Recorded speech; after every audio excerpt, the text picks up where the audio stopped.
The CEO's hand trembled as she lifted the glass. Across the bar, a man wiping tables noticed what no one else did. The slight tremor, the hollow eyes, the silent scream behind her perfect mask. Ethan Cole wasn't supposed to be here. He was supposed to be a doctor. But life had other plans, and tonight those plans would collide with a woman on the edge of losing everything.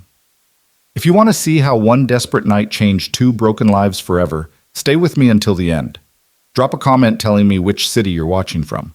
I want to see how far this story travels. The rain came down like punishment. It hammered against the windows of Sullivan's Bar and Grill with a relentless fury, as if the sky itself had something to prove. The neon sign outside flickered, a tired, dying heartbeat of red and blue that cast strange shadows across the nearly empty establishment. Thursday nights were usually slow, but tonight felt different. Tonight felt like the kind of night where stories begin. Ethan Cole stood behind the bar, methodically polishing a glass that was already clean. It was a habit he'd picked up in the 3 years since his life had fallen apart. The repetitive motion gave his hands something to do while his mind wandered to places he'd rather not go. The emergency room. The lawsuit. The moment he'd watched his medical career crumble like ash in his fingers. He was 38 years old, and he'd already lived two completely different lives. The first life had been promising. Dr. Ethan Cole, emergency room physician at Boston General, known for his steady hands and even steadier nerves. The kind of doctor nurses requested by name. The kind of doctor who could look death in the face and say, "Not today." That life ended on a Tuesday. The second life was this one. A cramped apartment, a bar that smelled like stale beer and broken dreams, and a 7-year-old daughter who was slowly going deaf while he scraped together every penny he could find. "You're going to wear a hole through that glass, Cole." Ethan looked up. Mickey Sullivan, the bar's owner and the closest thing Ethan had to a friend these days, was watching him from the kitchen doorway. Mickey was 63, built like a retired boxer, and had the kind of face that had seen everything and been surprised by nothing. "Just thinking," Ethan said. "Thinking's dangerous for a man in your position." Mickey walked over and leaned against the bar. "Emma?" The name hit Ethan like it always did, a soft blow to the chest that never quite stopped hurting. "Got a call from the specialist today. She needs surgery within the next 6 months, or the hearing loss becomes permanent." "How much?" $47,000, after insurance. Mickey let out a low whistle. "Jesus." "Yeah." Ethan set down the glass. "I've got about 8,000 saved. Been picking up extra shifts at the cleaning company." "The janitor gig at that tech building?" "Lane Technologies, pays decent. Mostly night work after I finish here." Ethan shrugged. "It's not glamorous, but it's money." "You're running yourself into the ground, kid." "I don't have a choice." Before Mickey could respond, the front door swung open, and a gust of cold, wet air rushed into the bar. Both men turned to look. She stood in the doorway like something out of a noir film, a woman in her early 40s, expensive coat soaked through, dark hair plastered to her face. Even dripping wet and clearly disheveled, there was something commanding about her presence, something that made you pay attention. Ethan recognized her immediately. Victoria Lane. He'd seen her face 100 times, on the covers of business magazines, on the massive portrait that hung in the lobby of Lane Technologies, on the news segments that praised her as a pioneer in AI-driven medical technology. She was the founder and CEO of one of the most innovative companies in the country, a self-made billionaire who had clawed her way up from nothing. And right now, she looked like she was about to shatter. She walked to the bar without looking at either of them, settled onto a stool at the far end, and placed both palms flat on the counter. Her hands were shaking. "Whiskey," she said. Her voice was hoarse. "Whatever you have. Leave the bottle." Ethan exchanged a glance with Mickey, who gave a slight nod and retreated to the kitchen. This was Ethan's territory now. He grabbed a bottle of Jameson and a glass, walked over, and set them in front of her. Up close, he could see the cracks in her armor, the redness around her eyes, the slight smudge of mascara on her cheek, the way her jaw was clenched so tight it had to hurt. "Rough night?" he asked, keeping his voice neutral. She didn't look at him, just poured 3 fingers of whiskey and downed it in one swift motion. Then she poured another. "You could say that?" Ethan knew he should walk away, mind his own business. That was the unwritten rule of bartending. You served the drinks, You may be offered a sympathetic ear, but you never pushed. People came to bars to escape, not to be interrogated. But something about the way she was sitting there, so controlled, so contained, even as she was clearly falling apart, made him pause. "I'm not going to pry," he said, "but I've seen a lot of people sit where you're sitting. Whatever it is, the bottom of that bottle isn't where you'll find the answer." For the first time, she looked at him, really looked at him. Her eyes were a striking shade of green, sharp and intelligent, but right now they held something else, something he recognized: despair. "You don't know what I'm looking for," she said. "Maybe not, but I know that look. It's the look of someone who just watched something they built get torn down." A bitter laugh escaped her lips. "Are you always this observant?" Occupational hazard, used to be a doctor. That got her attention. She tilted her head slightly, studying him with new interest. "Used to be?" "Long story, not as interesting as it sounds." "I doubt that." She took another sip of whiskey, slower this time. "What kind of doctor?" "Emergency room. Trauma, mostly." "And now you're a bartender and a janitor." He smiled, but there was no humor in it. "Life doesn't always go according to plan." Something shifted in her expression. The wall she'd been holding up seemed to crack just a little. No, it doesn't." They sat in silence for a moment. The rain continued its assault on the windows. Somewhere in the back, Mickey was clanking around in the kitchen, pretending not to listen. "I found out something tonight," Victoria said quietly. She wasn't looking at Ethan anymore. She was staring at the amber liquid in her glass, watching the way the bar lights reflected off its surface. "Something that changes everything." Ethan said nothing. He'd learned long ago that sometimes the best thing you could do was simply be present. Let people find their own way to the words. "I've spent 15 years building something, sacrificed everything, relationships, my health, any chance at a normal life. I told myself it was worth it because what we were creating would help people, save lives." She laughed again, that same bitter sound. "Project Helios. Do you know what that is?" "I've read about it. AI-assisted diagnostics, right? Early detection of diseases that usually go unnoticed until it's too late." "It's more than that. It's my life's work. Everything I've ever cared about distilled into one system." She drained her glass and reached for the bottle again. "And tonight, I discovered that my CFO, a man I've trusted for 8 years, has been secretly negotiating to sell it to our biggest competitor, behind my back." Ethan felt a chill run down his spine. He knew enough about corporate espionage to understand what that meant. It wasn't just a betrayal. It was a death sentence for everything she'd built. "How did you find out?" "An email. Accidentally CC'd to someone who actually has a conscience." Victoria's grip on the glass tightened. "Damien Cross. I brought him into this company. I mentored him. I trusted him with—" She stopped, shaking her head. "It doesn't matter. What matters is that by the time the board meeting happens next month, he'll have enough votes to force me out. And once I'm gone, Helios gets sold to people who will bury it, use it to inflate insurance premiums instead of save lives." "Have you confronted him?" "And say what?" "I don't have proof. The email was deleted within minutes of being sent. I only know about it because the person who received it called me immediately. Damien's been planning this for months, maybe years. He's covered his tracks." She finally looked up at Ethan, and he saw something new in her eyes. Determination. "I'm not going to let him win. I don't know how yet, but I'm not going to let him destroy what I've built." "Then don't." "It's not that simple." "It never is." Ethan leaned against the bar. "But you didn't get to where you are by giving up when things got hard. You figured it out before. You'll figure it out again." Victoria studied him for a long moment. "You're a strange bartender. You're a strange CEO." Despite everything, she smiled. It was small, barely there, but it was real. "Fair enough." She glanced at her watch and seemed to realize how much time had passed.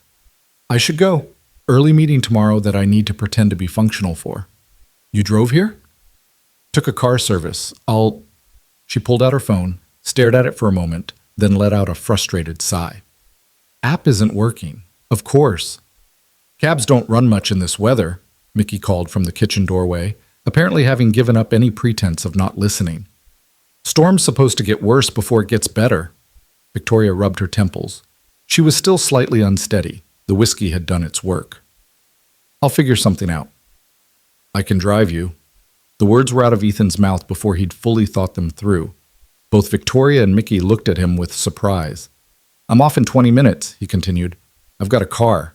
It's nothing fancy, but it'll get you home. Victoria hesitated. Ethan could see the internal debate playing out on her face, the instinct to refuse help warring with practical necessity.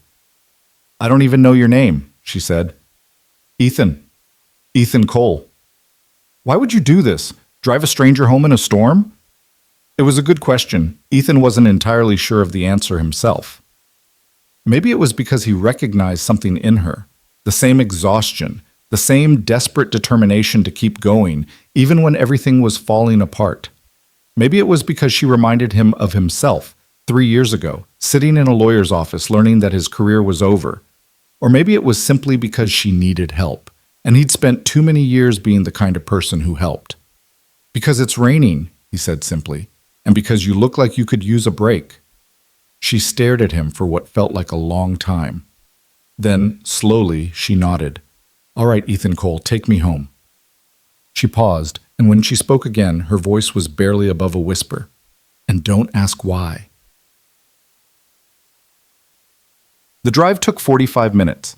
Victoria lived in a penthouse apartment in one of the most exclusive buildings in the city, the kind of place that had doormen in suits and elevators that required keycards. Ethan's 15-year-old Honda Civic looked comically out of place when he pulled up to the entrance. They'd barely spoken during the drive. Victoria had spent most of the time staring out the window at the rain-streaked city lights, lost in thoughts Ethan couldn't begin to imagine. He hadn't pushed. Some silences needed to be respected. When he stopped the car, she didn't move immediately. Just sat there, hands folded in her lap, looking at the gleaming lobby of her building like it was a prison she was being returned to. Thank you, she said finally, for the ride and for not asking. You said not to. Most people would have asked anyway. I'm not most people. She turned to look at him, and for a moment something passed between them, an understanding that went beyond words. Two people who had been knocked down by life, still fighting to get back up. No, she said softly. I don't think you are. She reached into her purse and pulled out a business card. If you ever need anything, a job reference, a favor, whatever, call this number. Ethan took the card. It was heavy stock, embossed with the Lane Technologies logo. Her personal line was handwritten on the back. I appreciate it, but I insist. There was a flash of the CEO in her voice now, the woman who was used to being obeyed.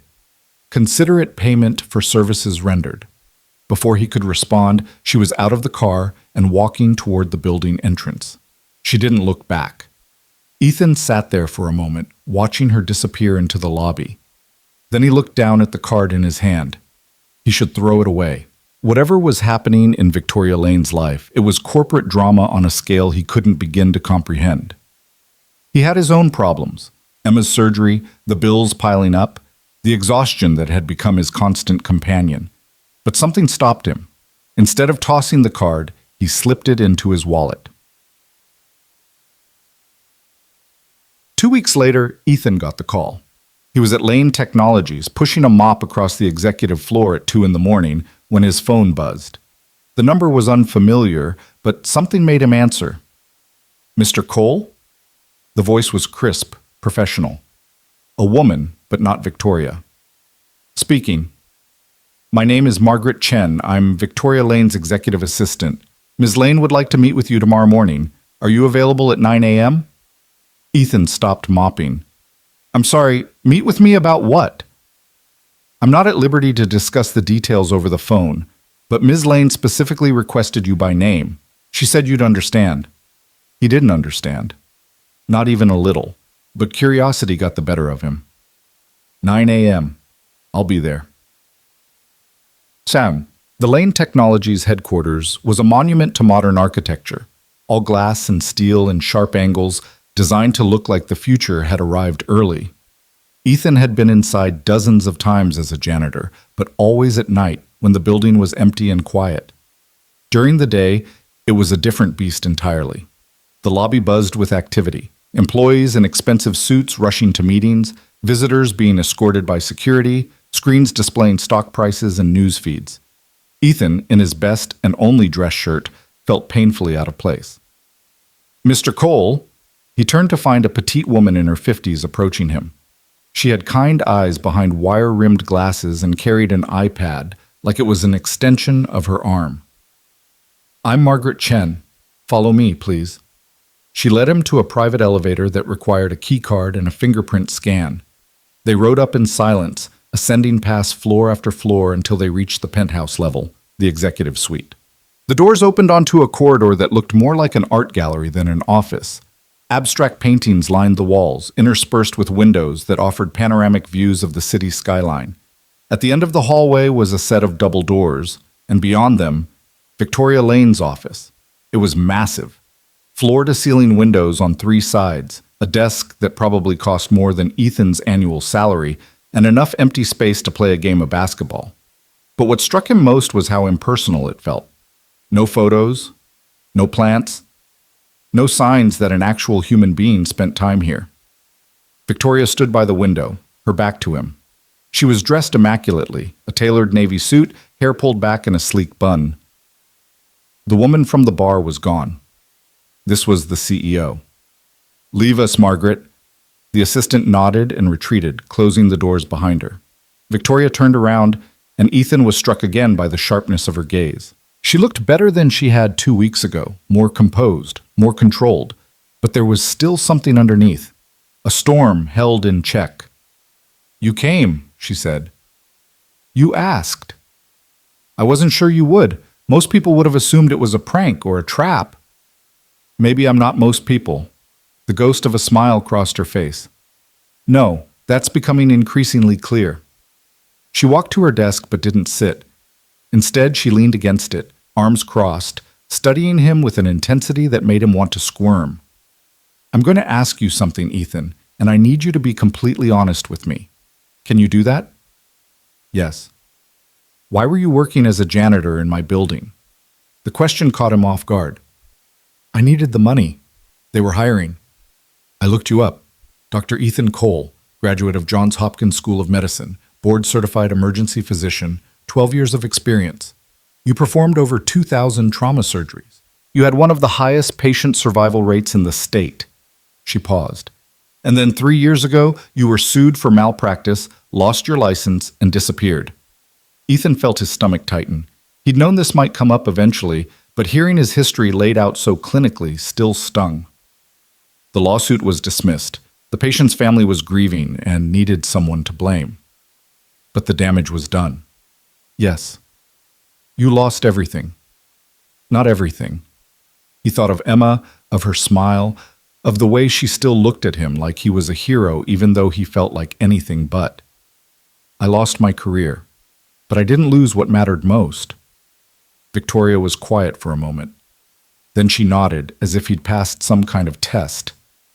"I have a daughter," Ethan continued, surprised to find himself volunteering the information. "Emma. She's 7. She has a degenerative condition affecting her hearing, congenital cholesteatoma. If she doesn't get surgery soon..." He stopped, swallowed hard. "That's why I'm working 2 jobs. 3, if you count the bar." "How much do you need?" "That's not why I'm telling you." "I know. How much?" $47,000. After insurance." Victoria didn't blink, didn't hesitate. "Done." "What?" "I'll cover the cost of your daughter's surgery. All of it." Ethan stared at her. "I can't accept that." "Why not?" "Because I don't take charity, and because there's no way you're offering that kind of money without wanting something in return." For the first time, Victoria smiled. Really smiled. It transformed her face, made her look younger, more human. "You're right.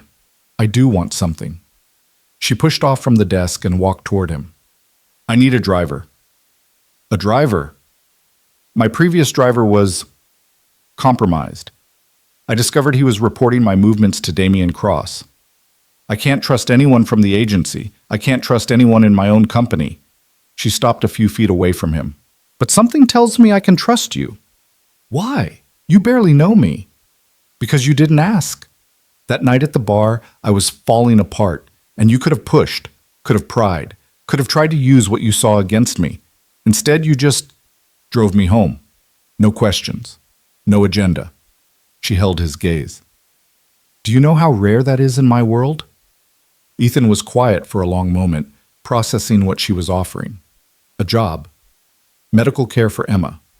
A chance to climb out of the hole he'd been slowly drowning in. What exactly would I be doing? Driving me. Being present at meetings. Watching. She paused. I know Damien is planning something. I just don't know what yet. I need someone who can observe, who can notice the things everyone else misses. Someone who isn't blinded by corporate politics or personal ambition. Another pause. Someone who used to save lives for a living. I'm not a detective. No, but you're a doctor. You're trained to look for symptoms, to see patterns, to diagnose problems before they become fatal. She took a step closer. My company is sick, Ethan. Someone is trying to kill it. I need you to help me figure out who and how before it's too late. It was insane. He knew it was insane. He was a bartender, a janitor, a disgraced doctor barely keeping his head above water. He had no business getting involved in corporate espionage or billion-dollar power plays. But then he thought about Emma, about her surgery, about the mounting bills and the sleepless nights, and the crushing weight of feeling like he was failing her every single day. And he thought about Victoria, about the desperation in her eyes that night at the bar, about the way she'd looked at him like he was the first person in years to treat her like a human being instead of a CEO. If I do this, he said slowly, I have conditions. Name them. Emma comes first, always. If she needs me, I'm gone. No questions asked. Agreed. And I won't lie. Not to you, not for you. If I see something wrong, I'll say it, even if you don't want to hear it. That's exactly what I'm counting on. And the money for the surgery?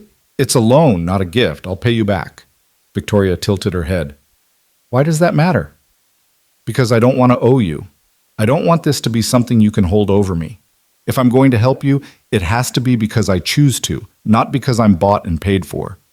She studied him for a long moment. Then she extended her hand. Deal. Ethan took her hand and shook it. Her grip was firm, confident. The grip of someone who was used to winning. When do I start? Now. She walked back to her desk and pressed a button on her phone. Margaret, please have a car brought around. Mr. Cole will be joining me for the rest of the day. She looked at Ethan, and something flickered in her eyes. Something that might have been hope. Welcome to Lane Technologies, Ethan. Try to keep up. The first week was a blur. Ethan quickly learned that being Victoria Lane's driver meant being her shadow. He drove her to meetings. He waited outside boardrooms. He sat in the car during her 3 a.m. phone calls. He watched as she moved through her world like a general surveying a battlefield, always alert, always calculating, always alone. He also learned that Victoria Lane was not an easy woman to work for. She was demanding, precise, expected perfection, and had little patience for anything less. She could reduce a room full of executives to nervous silence with a single look, and she had a way of asking questions that made you feel like she already knew all your secrets. But underneath all that, underneath the armor and the intensity and the relentless drive, Ethan began to see glimpses of something else. He saw it when she stayed late to personally review grant applications for medical research. He saw it when she spent an hour on the phone with a single mother whose daughter had been helped by an early version of Project Helios. He saw it in the way she talked about the technology, not as a product or a profit center, but as a mission, a calling. Victoria Lane was many things. Cold wasn't one of them. She'd just built walls so high that most people couldn't see over them. Ethan could. He started noticing things, little things that others might have dismissed. The way Victoria's assistant, Margaret, tensed up whenever Damien Cross entered the room. The late-night meetings that weren't on any official calendar. The subtle pattern of emails being deleted shortly after they were sent. And he noticed Damien. Damien Cross was everything Victoria was not. Charming, smooth, effortlessly likable. He had the kind of smile that made people want to trust him, and he used it liberally. The other executives adored him. The board respected him. Even the janitors and security guards spoke well of him. But something about him made Ethan's skin crawl. It was in the eyes, he decided. Damien's eyes never matched his smile. When he laughed, his eyes stayed flat, calculating. When he offered sympathy, his eyes were already looking for an advantage. He was a man wearing a mask, and Ethan, who had spent years reading patients' faces for signs of hidden distress, could see it clearly. "You're staring," Ethan blinked. They were in the car, stopped at a red light, and Victoria was watching him in the rearview mirror. "Sorry, thinking." "About what?" "Damien Cross. I was watching him in that meeting, the way he interacted with the department heads." Victoria's expression sharpened. "And?" "He's grooming them, building loyalty. Half the room was looking to him for cues before they responded to you." Ethan paused. "He's not just planning a takeover. He's already started one." Victoria was silent for a long moment. Then she leaned back in her seat and closed her eyes. "I know. I've known for months. I just couldn't prove it or figure out how to stop it." "Why haven't you fired him?" "Because I can't, not without cause. And Damien is very, very good at covering his tracks." She opened her eyes. "The board adores him. Half of them think he should be running the company instead of me. If I move against him without ironclad evidence, it'll look like paranoia, like a power play. And then he'll have exactly what he needs to push me out." "So we get evidence." "How? He's been doing this for years. He knows every system, every loophole, every way to hide what he's doing." Ethan thought about it, about the symptoms he'd observed, about the patterns that didn't quite fit. "His assistant," he said suddenly. "The nervous one. Rachel. Rachel Mercer. She's been with him for 3 years. She's scared of him. I've seen the way she flinches when he raises his voice. The way she avoids being alone with him." Ethan met Victoria's eyes in the mirror. People who are scared are also people who know things they might be willing to share if they felt safe. Victoria was quiet for a moment. Then slowly she smiled. "You really aren't like most people, are you?" "I'm just paying attention." "That's exactly what I needed." She leaned forward. "Find out what Rachel knows. Carefully.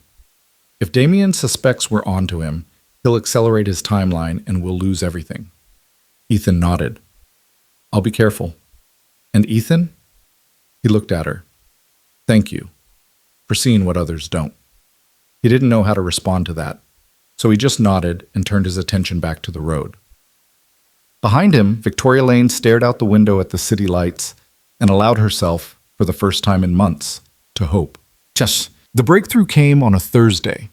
Ethan was in the parking garage doing a routine check of Victoria's car, a habit he developed after finding a tracking device under the chassis during his second week, when he heard footsteps echoing in the concrete structure. He looked up to see Rachel Mercer hurrying toward her car. She was clutching her purse like a lifeline, her eyes red-rimmed, her movements jerky and rushed. "Rachel!" She jumped at the sound of her name, spinning around with fear written all over her face. When she saw it was Ethan, some of the terror faded, replaced by wary confusion. "You're Ms. Lane's driver." "Ethan Cole." He held up his hands, showing he meant no harm. "You okay? You look upset." "I'm fine." The words came too fast, too automatic. "Just late for an appointment." "At 7 p.m.? She hesitated. Ethan could see the internal debate, the fear of speaking warring with the desperate need to unburden herself. "Can I tell you something?" she asked, her voice barely above a whisper. "And can you promise it won't get back to him?" "I promise." She glanced around the garage as if expecting Damien to materialize from the shadows. Then she stepped closer. "He's making me do things. Sign off on documents I'm not supposed to see. Delete emails. Arrange meetings that never appear on any calendar." Her voice cracked. "I didn't know what it meant at first, but I've been paying attention, and I think he's stealing from the company or selling something. I don't know exactly what, but it's big, and it's wrong." "Have you told anyone?" "Who would I tell? He owns half the executive team. The board thinks he walks on water, and Ms. Lane..." She shook her head. He's always talking about how she's losing her grip, how she's becoming paranoid, how it's only a matter of time before the board sees what he sees. What do you see, Rachel? She met his eyes, and he saw something he recognized, the same desperate determination he'd seen in Victoria that first night. I see a man who's going to destroy everything Miss Lane has built, and I'm terrified that no one is going to stop him. Ethan made a decision. What if I told you there was someone who wanted to stop him? Someone who's been looking for proof? Rachel's eyes widened. Ms. Lane?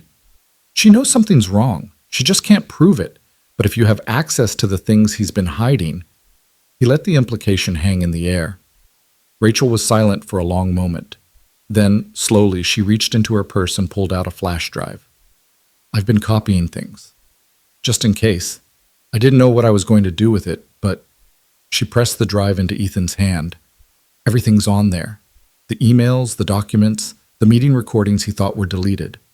Her voice dropped. He's selling Project Helios to Meridian Health. The deal is supposed to close next month. The board doesn't know. Ms. Lane doesn't know. It's all happening in secret. Ethan looked at the flash drive, such a small thing to hold so much destruction. Why are you giving this to me? Because I can't do this anymore, and because... She swallowed hard. My mother died last year. Cancer. She was diagnosed late. Too late. Ms. Lane's technology could have caught it earlier, could have saved her. Tears slid down her cheeks. I'm not going to let Damien Cross take that away from other families. I'm not. Ethan pocketed the flash drive. You're brave, Rachel. Braver than you know. Just keep me out of it if you can. I can't afford to lose this job. I'll do everything I can. He met her eyes. And Rachel? Thank you. She nodded, wiped her eyes, and hurried to her car. Within moments, she was gone.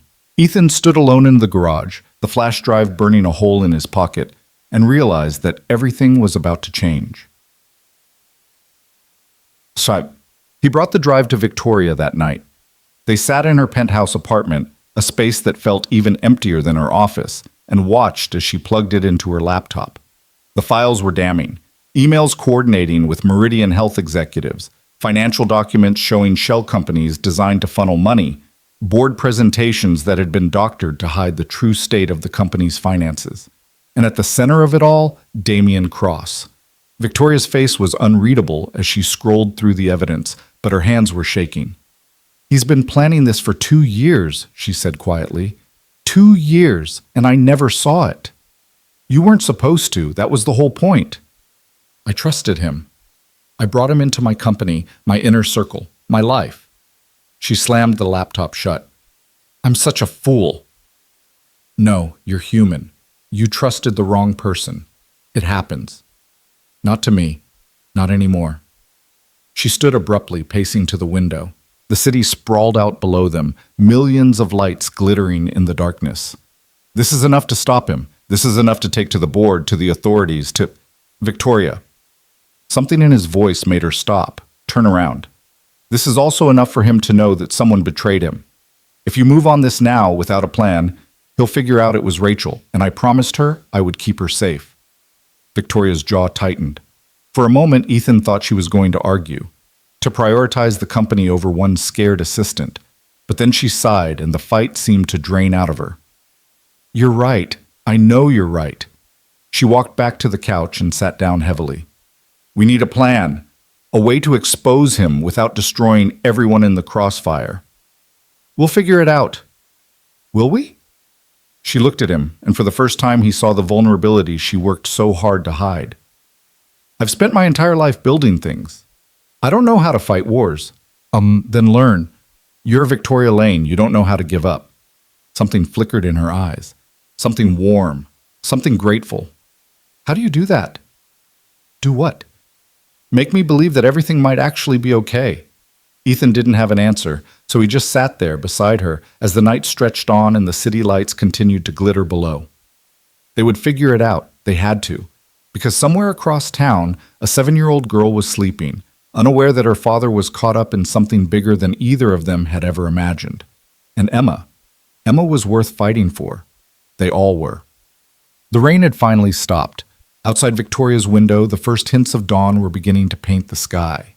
Ethan had lost track of how long they'd been talking, planning, strategizing, mapping out the battlefield ahead. His phone buzzed. A text from the babysitter he'd hired for the night. Emma had a good night. Still sleeping. She asked about you before bed.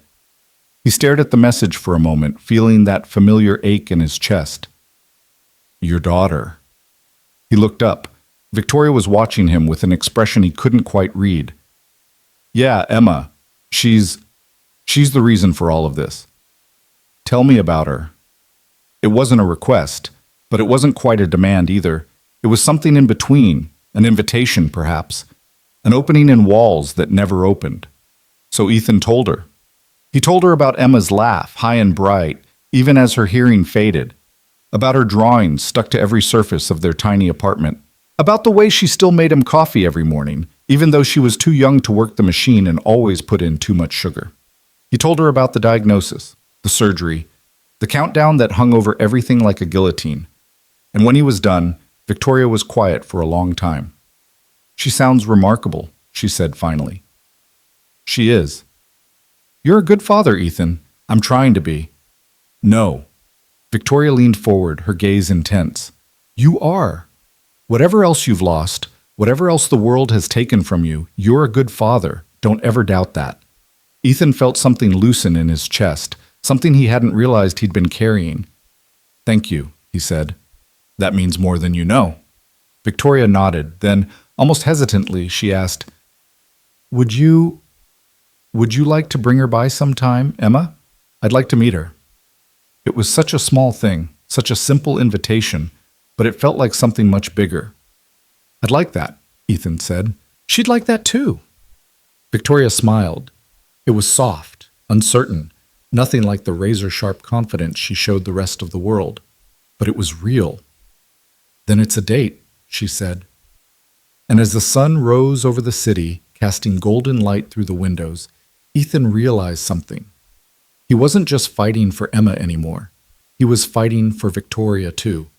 And maybe, just maybe, he was finally fighting for himself. 3 weeks into his new life, Ethan Cole had learned that Victoria Lane existed on exactly 4 hours of sleep, 12 cups of black coffee, and a determination that bordered on supernatural. He had also learned that she was lonely in a way that most people would never understand. It wasn't the loneliness of having no one around. Victoria was surrounded by people constantly. Assistants, executives, board members, journalists, investors. Her calendar was a battlefield of 15-minute meetings stacked back-to-back from dawn until well past midnight. She was never truly alone, but she was always isolated. Ethan saw it in the way conversation stopped when she entered a room. In the careful, measured responses people gave her, never quite honest, never quite real. In the way her own employees looked at her with a mixture of admiration and fear, as if she were a statue rather than a person. She had built an empire, and in doing so, she had built a cage around herself. It was a Tuesday afternoon when everything began to shift. They were stuck in traffic on the way back from a meeting with potential investors. The kind of meeting that had gone well on paper, but had left Victoria staring out the window with that particular expression Ethan had come to recognize. The expression that meant she was replaying every word, every gesture, every subtle indication of where loyalties might lie. The one in the gray suit, she said suddenly. Harrison. Did you notice how he kept checking his phone?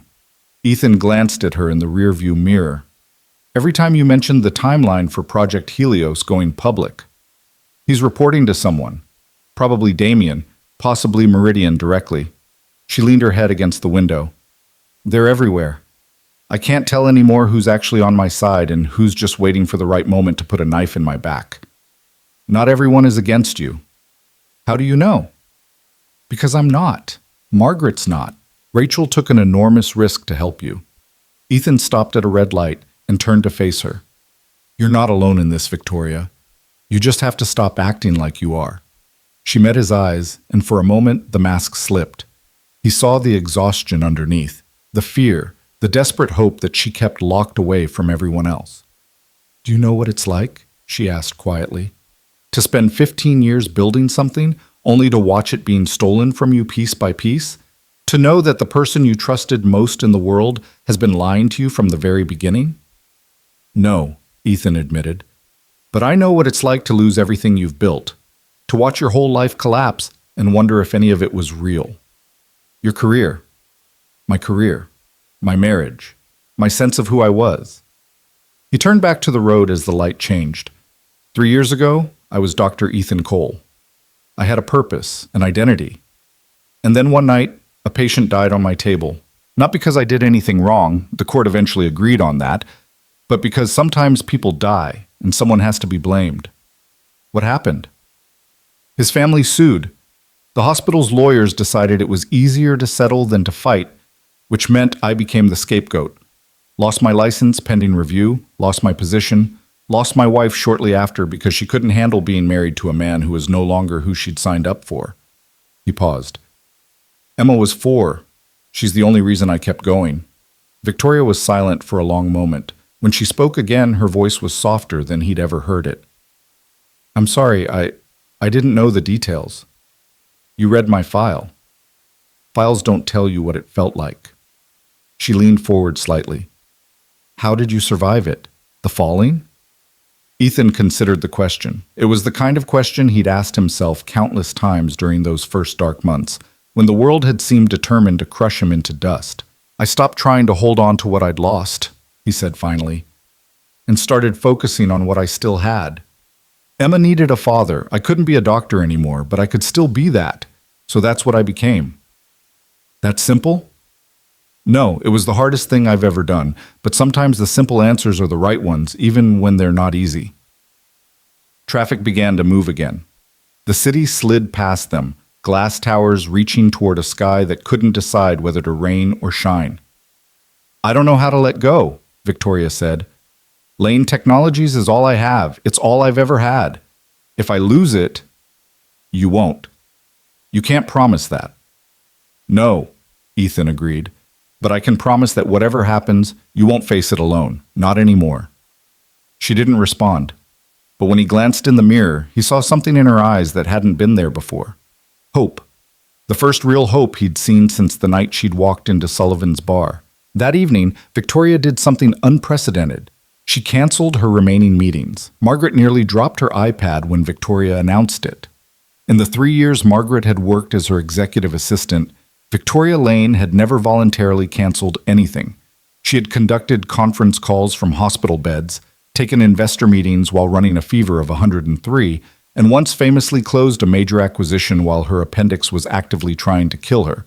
But today, she simply walked past Margaret's desk, said, "Clear my schedule for the rest of the evening," and kept walking. "Ms. Lane," Margaret hurried after her. "Is everything all right? Should I be concerned about—" "Everything is fine, Margaret. I'm just—" Victoria paused, as if searching for the right word. "Taking your advice." "My advice?" "You've been telling me for years that I need to take breaks. Apparently, you were right." She glanced back with the ghost of a smile. "Don't let it go to your head." Margaret watched her go, utterly bewildered. Then she turned to Ethan, who was standing nearby reviewing the next day's schedule. "What did you do to her?" she asked. "I have no idea what you mean." "She canceled meetings, Ethan. Voluntarily. In the 15 years I've known her, she's never once—" Margaret stopped, studying him with new interest. "You're good for her. Whatever you're doing, keep doing it. I'm just driving her around." "No." Margaret shook her head. "You're doing a lot more than that. You're making her remember she's human." Before Ethan could respond, Victoria reappeared in the doorway. She had changed from her business attire into something more casual, dark jeans, a simple white blouse, and she looked almost like a different person, softer, younger. "Ethan, do you have plans tonight?" "I was going to pick up Emma from Mrs. Patterson's and make dinner." "Would you mind if I joined you?" The question hung in the air. Margaret's eyebrows climbed toward her hairline. Ethan felt something shift in his chest.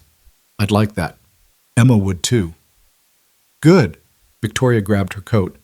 "Then let's go meet your daughter." The drive to Mrs. Patterson's apartment took 20 minutes. Victoria spent most of it unusually quiet, her fingers drumming nervously against her knee. "You're anxious," Ethan observed. "I'm fine." You've checked your phone 12 times in the last 5 minutes, and you haven't looked at a single message. Victoria let out a breath that was almost a laugh. Is this what you do? Notice everything? Occupational hazard, both of my former occupations, actually. I'm not anxious, I'm just... She trailed off, seeming to search for the right word. I'm not good with children. I never have been. I don't know how to talk to them, how to relate to them. The few times I've been around friends' kids, I felt like I was interviewing them for a job position.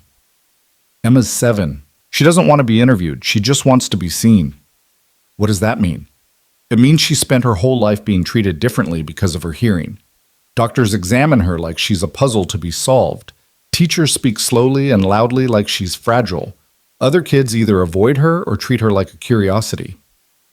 Ethan pulled into the parking lot of Mrs. Patterson's building. What she wants, what she needs, is for people to look at her and see Emma, not her condition, not her limitations, just her. Victoria was quiet for a moment. Then she nodded slowly. I think I understand that more than you know. Mrs. Patterson was a kind-faced woman in her 60s who had been watching Emma since Ethan started working nights. She greeted them at the door with a knowing smile that suggested she had opinions about Victoria's presence, but was too polite to voice them. Emma's in the living room, she said. She's been drawing pictures all afternoon. Something about a princess who builds robots. That's her latest obsession, Ethan explained to Victoria as they walked inside. She wants to be an engineer when she grows up, or a dragon. She hasn't decided yet. Victoria smiled. It was the uncertain smile of someone who wasn't used to smiling but was trying anyway. They found Emma curled up on the couch, surrounded by an explosion of crayons and paper. She was 7 years old with her father's dark hair and her mother's eyes, though Ethan never mentioned that last part. She was also wearing an oversized superhero t-shirt, mismatched socks, and the slightly too large hearing aids that she decorated with butterfly stickers. Daddy! She looked up at the sound of his footsteps, her face splitting into a grin. Then she noticed Victoria, and her expression shifted to curious assessment. Who's that? Ethan knelt down to her level. This is Victoria. She's my friend from work. I told you about her, remember? Emma studied Victoria with the unnerving directness that only children possess. You're the important lady, the one who makes computer doctors. Victoria blinked. Computer doctors? Daddy said you make computers that help find when people are sick. That's like a computer doctor. Yes, I suppose that's accurate. Victoria crouched down awkwardly, clearly out of her element. It's nice to meet you, Emma. Your father talks about you all the time. He talks about you too. Emma held up the drawing she'd been working on. I made this for you. The picture was a riot of color. A tall figure with dark hair standing next to a smaller figure with butterfly hearing aids, both of them surrounded by what appeared to be robots and rainbows and at least 3 dragons. That's you, Emma said, pointing to the tall figure. And that's me. And those are the computer doctors, but I made them look like robots because I don't know what computer doctors actually look like. Victoria took the drawing with hands that trembled slightly. For a long moment, she just stared at it, and Ethan saw something in her expression that made his heart ache. When was the last time someone had given Victoria Lane a gift? Not a business present, not a strategic gesture, but something given freely, with no expectation of return? It's beautiful, Victoria said, and her voice was thick. Thank you, Emma. I'll treasure it. Emma beamed. Do you want to stay for dinner? Daddy makes really good spaghetti. It's the only thing he knows how to cook. Hey, Ethan protested. I also make excellent grilled cheese. Grilled cheese isn't cooking, it's just melting stuff. Victoria laughed. It was a real laugh, surprised out of her, and it transformed her face completely. She looked younger, lighter, human. I would love to stay for dinner, she said, if that's okay with your father.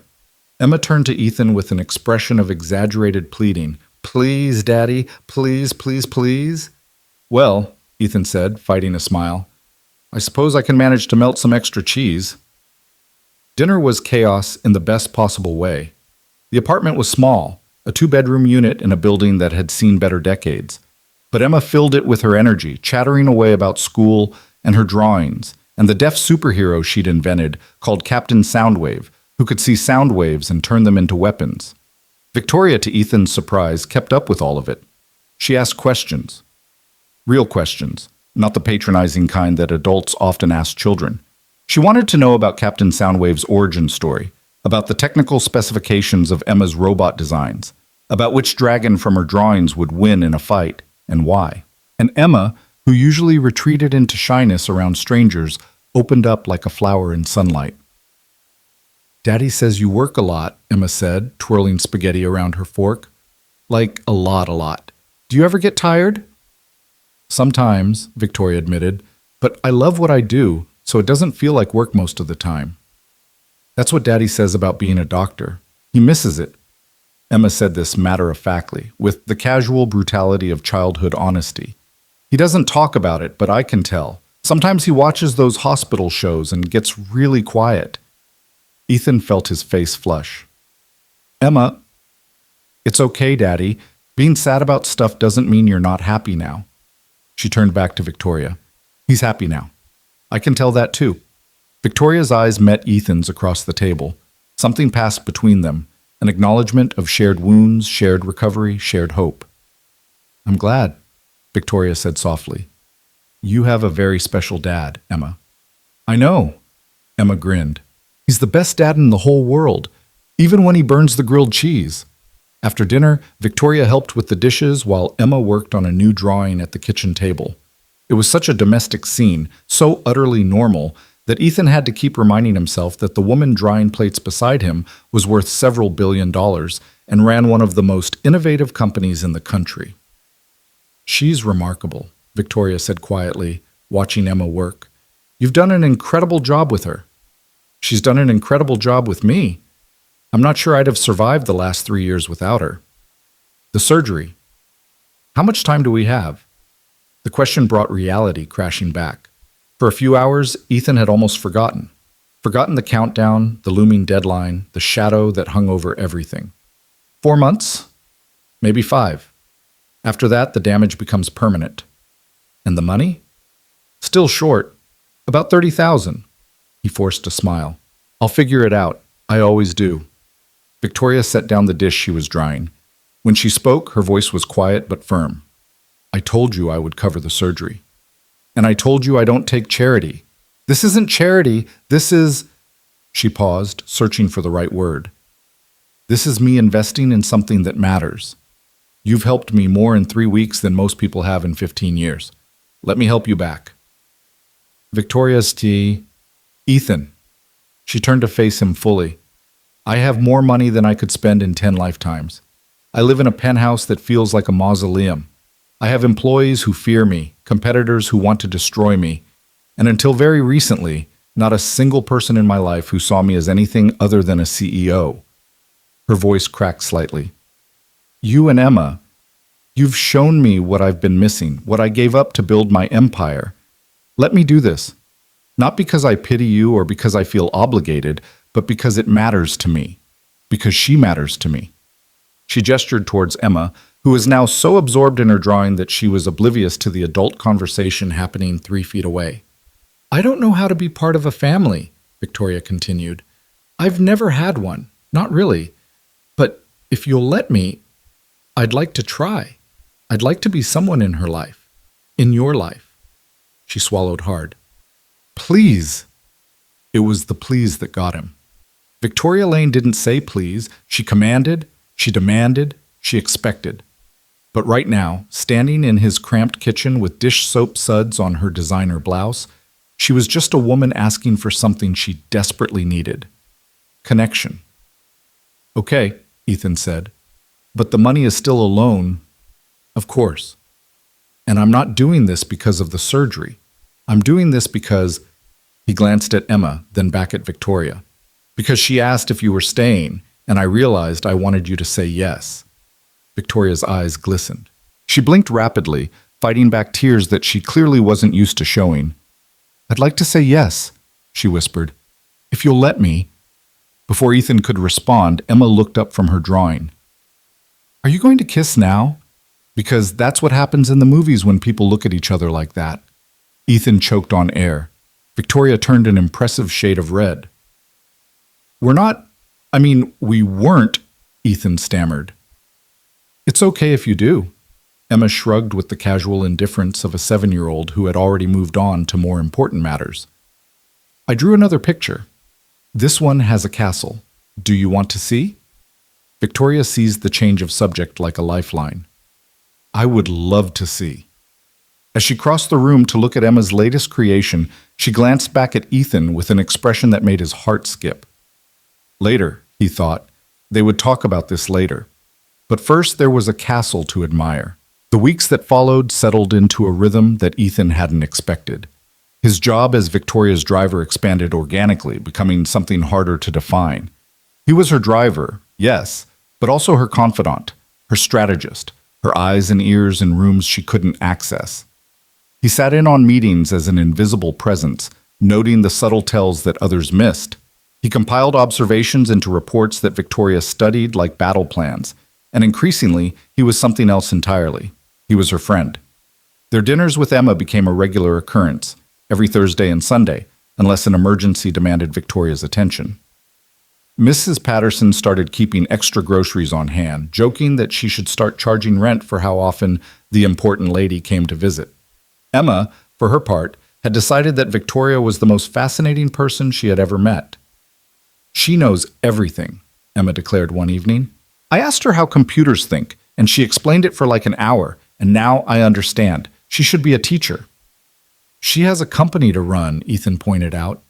She could do both. She's really smart. And Victoria, who had spent her entire adult life being admired from a distance and feared up close, blossomed under Emma's unconditional acceptance.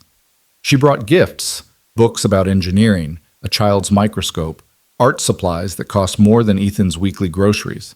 When Ethan protested that she was spoiling his daughter, Victoria simply replied, I have no one else to spoil. Let me have this. It wasn't just the gifts, though. It was the attention. Victoria listened to Emma's stories with genuine interest, asked questions that encouraged her to think deeper, celebrated her small achievements as if they were major accomplishments. She was awkward at first, uncertain how to navigate the terrain of childhood, but she learned quickly, as she did everything. And Emma's hearing aids got new stickers every week. Butterflies gave way to stars, then robots, then a combination of all three. Victoria helped her apply them, their heads bent together in concentration while Ethan watched from the kitchen doorway, his heart so full it hurt. But the shadow of Damien Cross remained. The evidence Rachel had provided was damning, but Victoria knew she couldn't use it directly without exposing her source. They needed more. They needed proof that would stand up in court, that would convince the board, that would be undeniable. So they watched, and waited, and planned. Ethan became skilled at eavesdropping, lingering in hallways during executive conversations, positioning himself at strategic angles during meetings. He noticed things that security cameras missed, the nervousness of certain board members, the late-night visitors to Damien's office, the encrypted phones that appeared and disappeared. He also noticed something else.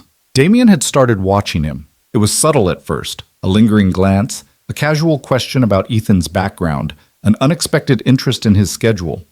But over time, it became more pointed. Your driver, Damien said to Victoria one afternoon, as Ethan stood waiting by the elevator. Ethan Cole, isn't it? Interesting background, medical degree, malpractice suit, fell quite far from grace. Victoria's expression didn't flicker. Is there a point to this observation? Just curious why you'd hire someone with such a complicated history. Most CEOs prefer drivers without drama. I prefer drivers who show up on time and don't ask unnecessary questions. Ethan does both. Damien smiled. It was the smile Ethan had come to recognize, the one that never reached his eyes. Of course, I'm sure he's perfectly harmless. Later in the car, Victoria's composure cracked. He suspects something. He suspects everything, Ethan replied. It's how men like him operate. The question is what he's going to do about it. He'll dig. He'll find connections. He'll try to figure out why I hired you and what you might know. Victoria rubbed her temples. Maybe this was a mistake. Maybe I should have kept my distance from you, from Emma. Victoria. Ethan stopped at a red light and turned to face her. Listen to me. Whatever happens, I don't regret any of this. Not the job, not the investigation, not... He paused. Not any of it. She met his eyes. Neither do I. That's what scares me. I've spent my whole life keeping people at arm's length because it was safer. And now there are people I care about, people who could be used against me. Is that what Damien would do? Damien would burn down an orphanage if it gave him a strategic advantage. Victoria's voice was bitter. He has no conscience, no limits. If he figures out how much Emma means to me, how much you both mean to me, he'll use it. Then we take him down before he gets the chance. Victoria was quiet for a long moment. When she spoke again, her voice was barely above a whisper. I'm afraid, Ethan. I built my entire identity around being fearless, being untouchable. But right now, I'm terrified. Because I finally have something I can't afford to lose. Ethan reached back and took her hand. It was a small gesture, simple, human, but he felt her fingers tighten around his like a lifeline. You won't lose us, he said. I promise. It was a promise he meant with every fiber of his being, but even as he said it, he knew that Damien Cross was circling closer, and the storm was coming. The call came at 2 a.m. Ethan was in that twilight space between sleep and waking, his body exhausted from a 16-hour day, but his mind still churning through scenarios and strategies. When his phone buzzed on the nightstand, he answered without checking the caller ID. Hello? Ethan Cole? The voice was unfamiliar. Male, professional, clipped. Who is this? My name is Detective Marcus Webb, Boston Police Department. I'm calling about your daughter. The words hit him like a physical blow. He was fully awake in an instant, heart hammering against his ribs. Emma? What happened? Is she okay? She's fine, Mr. Cole. There's no emergency. But we received an anonymous tip that we were obligated to investigate. Concerns about the living conditions in your home, your ability to provide adequate care, your daughter's medical needs not being met. Ethan felt the blood drain from his face. That's ridiculous. There's nothing wrong with my home. Emma is well cared for. Her medical needs... I understand, sir. As I said, we're obligated to investigate all tips. A social worker will be contacting you within the next 48 hours to schedule a home visit. I'd recommend having all relevant documentation ready. Medical records, school reports, anything that demonstrates appropriate care. After the detective hung up, Ethan sat in the darkness for a long time, his phone still pressed to his ear. An anonymous tip. He knew exactly who had made that call. The next morning, Victoria arrived at his apartment before dawn. Ethan had called her immediately after hanging up with the detective, and she'd insisted on coming over despite his protests that it could wait. Now she stood in his kitchen, her face pale with fury, while Ethan made coffee and tried to control the shaking of his hands. He's escalating, Victoria said. The investigation found nothing actionable, but Damien doesn't need actionable. He just needs to create chaos, to make you vulnerable, to show you that he can reach into your life whenever he wants. He's threatening my daughter. Ethan's voice was flat, controlled, but underneath it was a rage that frightened him with its intensity. He's using CPS as a weapon against a 7-year-old. I know, and we're going to stop him. How? We've been watching him for weeks and we still don't have enough to move against him. Meanwhile, he's already launched his first strike. Victoria was quiet for a moment. Then she walked over to where Ethan was standing and placed her hands on his shoulders, forcing him to look at her. Listen to me, she said. I will not let anything happen to Emma.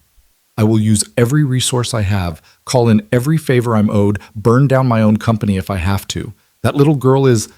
Her voice caught. She matters to me. You both matter to me, and I will not let Damien Cross take that away. Victoria, I know you want to handle this yourself. I know you've spent 3 years proving that you don't need anyone's help. But this isn't weakness. Letting someone fight beside you isn't surrender. She held his gaze. Let me help, please. The word again, please. From a woman who never asked for anything. Ethan felt something crack inside him. The wall he'd built after his divorce, after losing his career, after learning that the world would take everything you loved if you let it. That wall crumbled just a little. Okay, he said. Okay. Victoria nodded. Some of the tension left her shoulders. First, we deal with CPS. I have lawyers who specialize in these situations. They'll make sure the investigation goes nowhere. She began pacing, her mind clearly shifting into strategic mode. Second, we accelerate our timeline. I've been too cautious, waiting for perfect evidence. That's a luxury we can no longer afford. What are you thinking? Rachel mentioned that Damien keeps his real records in a private server, off-site, encrypted, separate from the company network. If we can access that server, how do we even find it? Victoria smiled, and there was something dangerous in it. I know someone who can help. Someone Damien would never suspect. Who? Me. Victoria pulled out her phone and began typing rapidly. Damien thinks I'm oblivious. He thinks I've been so focused on the public face of the company that I've missed what's happening behind the scenes. He doesn't know that I've been building my own network of loyalists, people who report to me directly, outside the official chain of command. You have spies in your own company? I have insurance. There's a difference. She looked up from her phone. One of my people in IT has been tracking Damien's digital movements for months. She's close to pinpointing the location of his private server. Once we have that, we can get everything we need. And then? And then we end this, publicly, permanently, and in a way that ensures he never threatens anyone I care about again. Ethan studied her face, the determination in her eyes, the set of her jaw, the fire that burned underneath her controlled exterior. You're terrifying when you're angry, he said. Good. Damien should be terrified. She stepped closer to him. I've spent 15 years playing by the rules, being professional, being measured. That's over. He came after your daughter. He came after my family. The word hung in the air between them. Family. She seemed to realize what she'd said, and for a moment uncertainty flickered across her face. I know what you mean, Ethan said. And you're right, that's what we are. Victoria's breath caught. She looked at him with an expression he couldn't quite read. Hope and fear and something deeper, something neither of them was ready to name. We should check on Emma, she said finally. I'd feel better knowing she's safe. They walked together to Emma's room and stood in the doorway, watching her sleep. The nightlight cast soft shadows across her face, and her butterfly-stickered hearing aids rested on the nightstand beside her. She's beautiful, Victoria whispered. How could anyone want to hurt something so beautiful? Because some people are broken in ways that can't be fixed. They see innocence as weakness. They mistake cruelty for strength. I won't let him touch her, Ethan. Whatever it costs, I won't. He reached out and took her hand. This time, she didn't hesitate. Her fingers intertwined with his like they belonged there. They stood like that for a long time, watching over the sleeping child who had somehow, without trying, brought two broken people together. Whatever came next, they would face it together, as family. The social worker came 3 days later. Her name was Dorothy Chen, and she was a tired-looking woman in her 50s who had clearly seen every form of neglect and abuse that human beings were capable of inflicting on children. She walked through Ethan's apartment with a clipboard, taking notes, asking questions in a voice that was professionally neutral but not unkind. Ethan had prepared for this. Victoria's lawyers had coached him on what to say, what documents to have ready, how to present his home in the best possible light. The apartment was spotless. Emma's school records were impeccable. Her doctor had provided a letter confirming that her medical needs were being actively addressed. Mr. Cole, Dorothy said, settling onto his couch with her clipboard, I want to be direct with you. The tip we received was vague and contained several claims that are clearly false.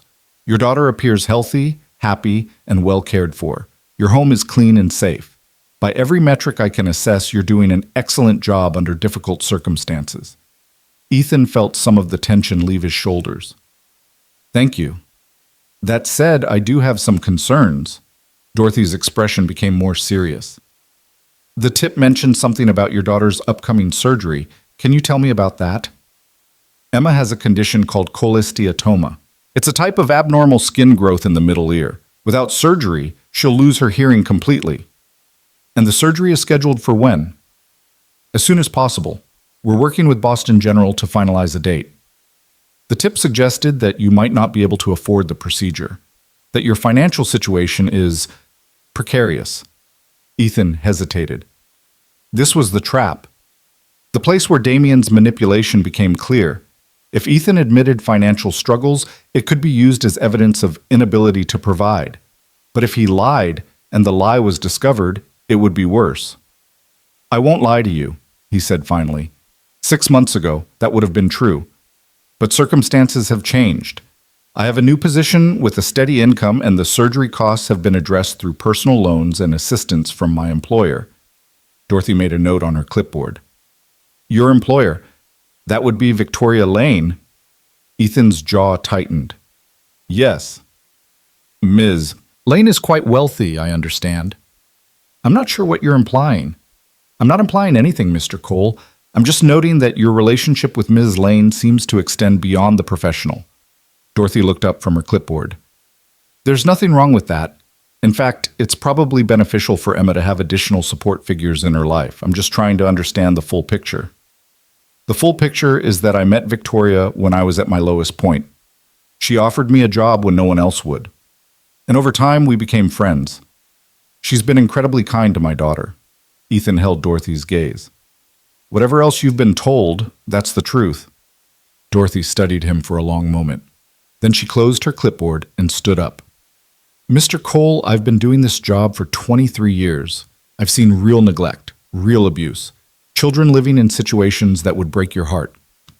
She glanced around the apartment, at Emma's drawings on the refrigerator, the photos on the bookshelf, the carefully maintained space of a single father doing his best. "This isn't that. Not even close." "So what happens now?" "I file my report. Based on what I've observed, I'll be recommending that the case be closed with no further action." She picked up her bag.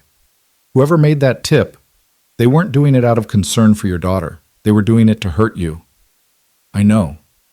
"People like that," Dorothy shook her head. "They usually don't stop with one attempt. Be careful, Mr. Cole, and document everything.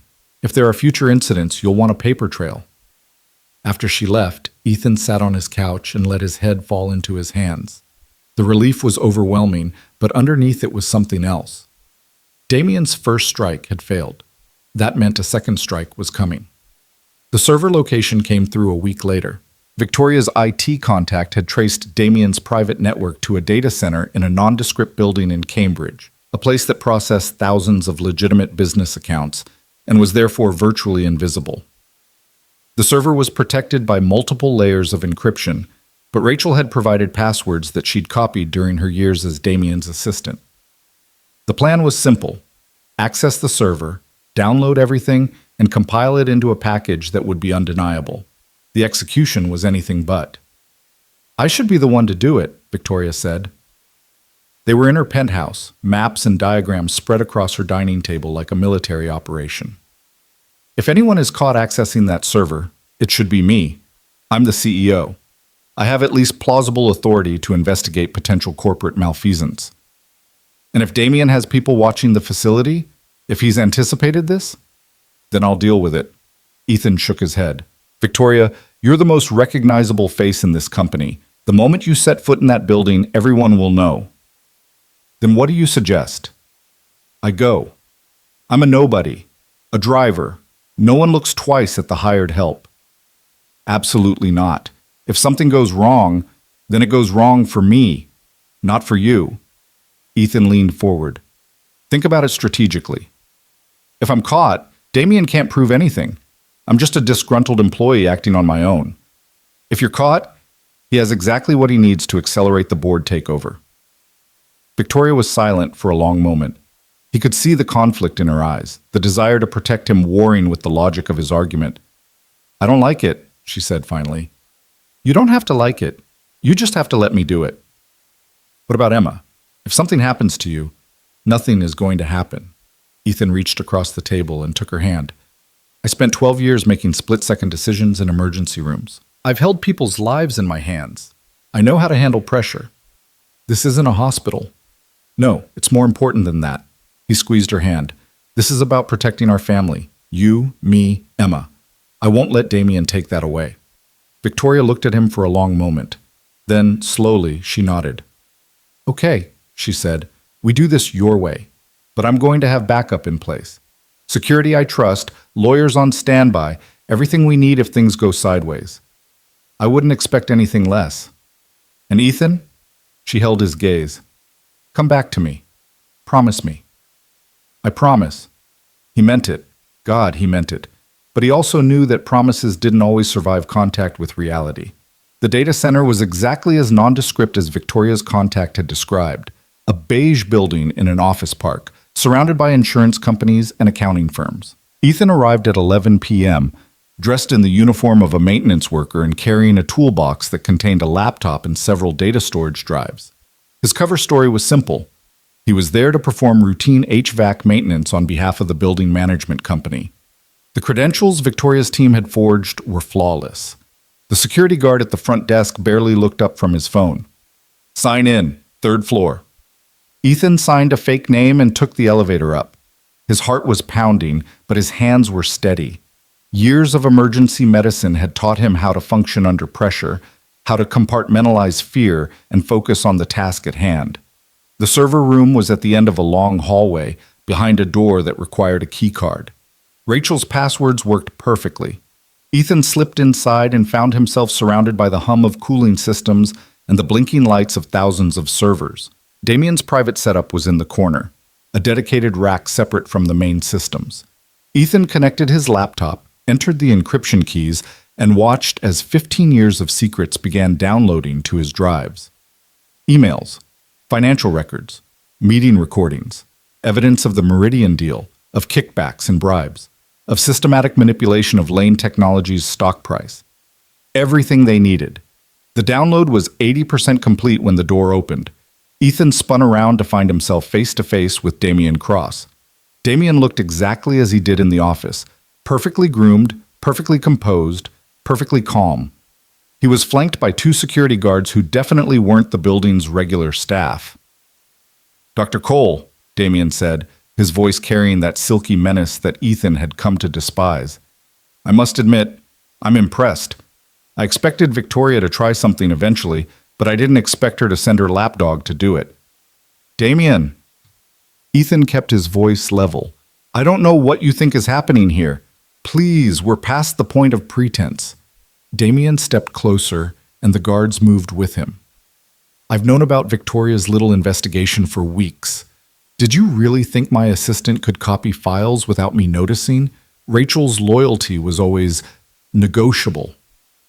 The download was at 90%. 92. Ethan needed to buy time. If you knew, why didn't you stop it sooner? Because I wanted to see how far Victoria would go, and because I wanted to know who she trusted. Damien smiled that reptilian smile. Now I know. It's you. The washed-up doctor, the single father, the man who has absolutely nothing to lose except, of course, his daughter. Ethan felt his blood run cold. Leave Emma out of this. I would love to. Really, I would. Children should be protected, cherished, kept safe from the ugliness of the adult world. Damien's smile widened. But you've made that impossible, Doctor Cole. You've inserted yourself into affairs that were never your concern. You've allied yourself with a woman who is too stubborn to accept defeat gracefully. And now there must be consequences. 97%. What do you want? What I've always wanted. Control of Lane Technologies and everything it represents. Victoria can resign gracefully with a generous severance package and the illusion that it was her choice. Or she can fight and watch everything she loves be destroyed. Damien stepped even closer, close enough that Ethan could smell his cologne. Starting with that precious little girl who has already lost so much. Something snapped inside Ethan. He moved without thinking, 12 years of ER instincts taking over. His fist connected with Damien's jaw in a satisfying crack that sent the CFO stumbling backward. Before the guards could react, Ethan grabbed his laptop and the now completed download and ran. The next few minutes were chaos, alarms blaring, footsteps pounding, shouted orders echoing through concrete hallways. Ethan ran on pure adrenaline, taking corners he'd memorized from the building plans, heading for an emergency exit that led to a maintenance corridor. He burst through the door and found himself in a parking lot. A car was waiting. Victoria's backup plan. A nondescript sedan with a driver who asked no questions. Drive, Ethan gasped, throwing himself into the back seat. Now! They were 3 blocks away before Ethan allowed himself to breathe. He looked down at the laptop in his hands, at the drives that held everything they needed to destroy Damien Cross. His phone buzzed. A text from an unknown number. This isn't over. Enjoy your victory while you can. When I'm finished, you'll wish you'd never heard the name Victoria Lane. Ethan stared at the message for a long moment. Then he deleted it and called Victoria. I got it, he said. Everything, but Damien knows. Are you safe? For now, but he made threats. About Emma. There was a long pause. When Victoria spoke again, her voice was ice. Then we end this. Tonight. Whatever it takes. Victoria, he threatened our daughter, Ethan. There is no tomorrow. There is no measured response. There is only war. Ethan closed his eyes. He thought about Emma sleeping in her bed, surrounded by her drawings and her dreams. He thought about the butterfly stickers on her hearing aids. He thought about the future they were fighting for. Then let's go to war, he said. And in the darkness of the sedan, racing through the city streets toward a showdown that would change everything, Ethan Cole finally understood something. He wasn't just fighting for his daughter anymore. He wasn't just fighting for Victoria. He was fighting for the first time in 3 years, for a life worth living. And he would not lose. Not this time. Not ever again.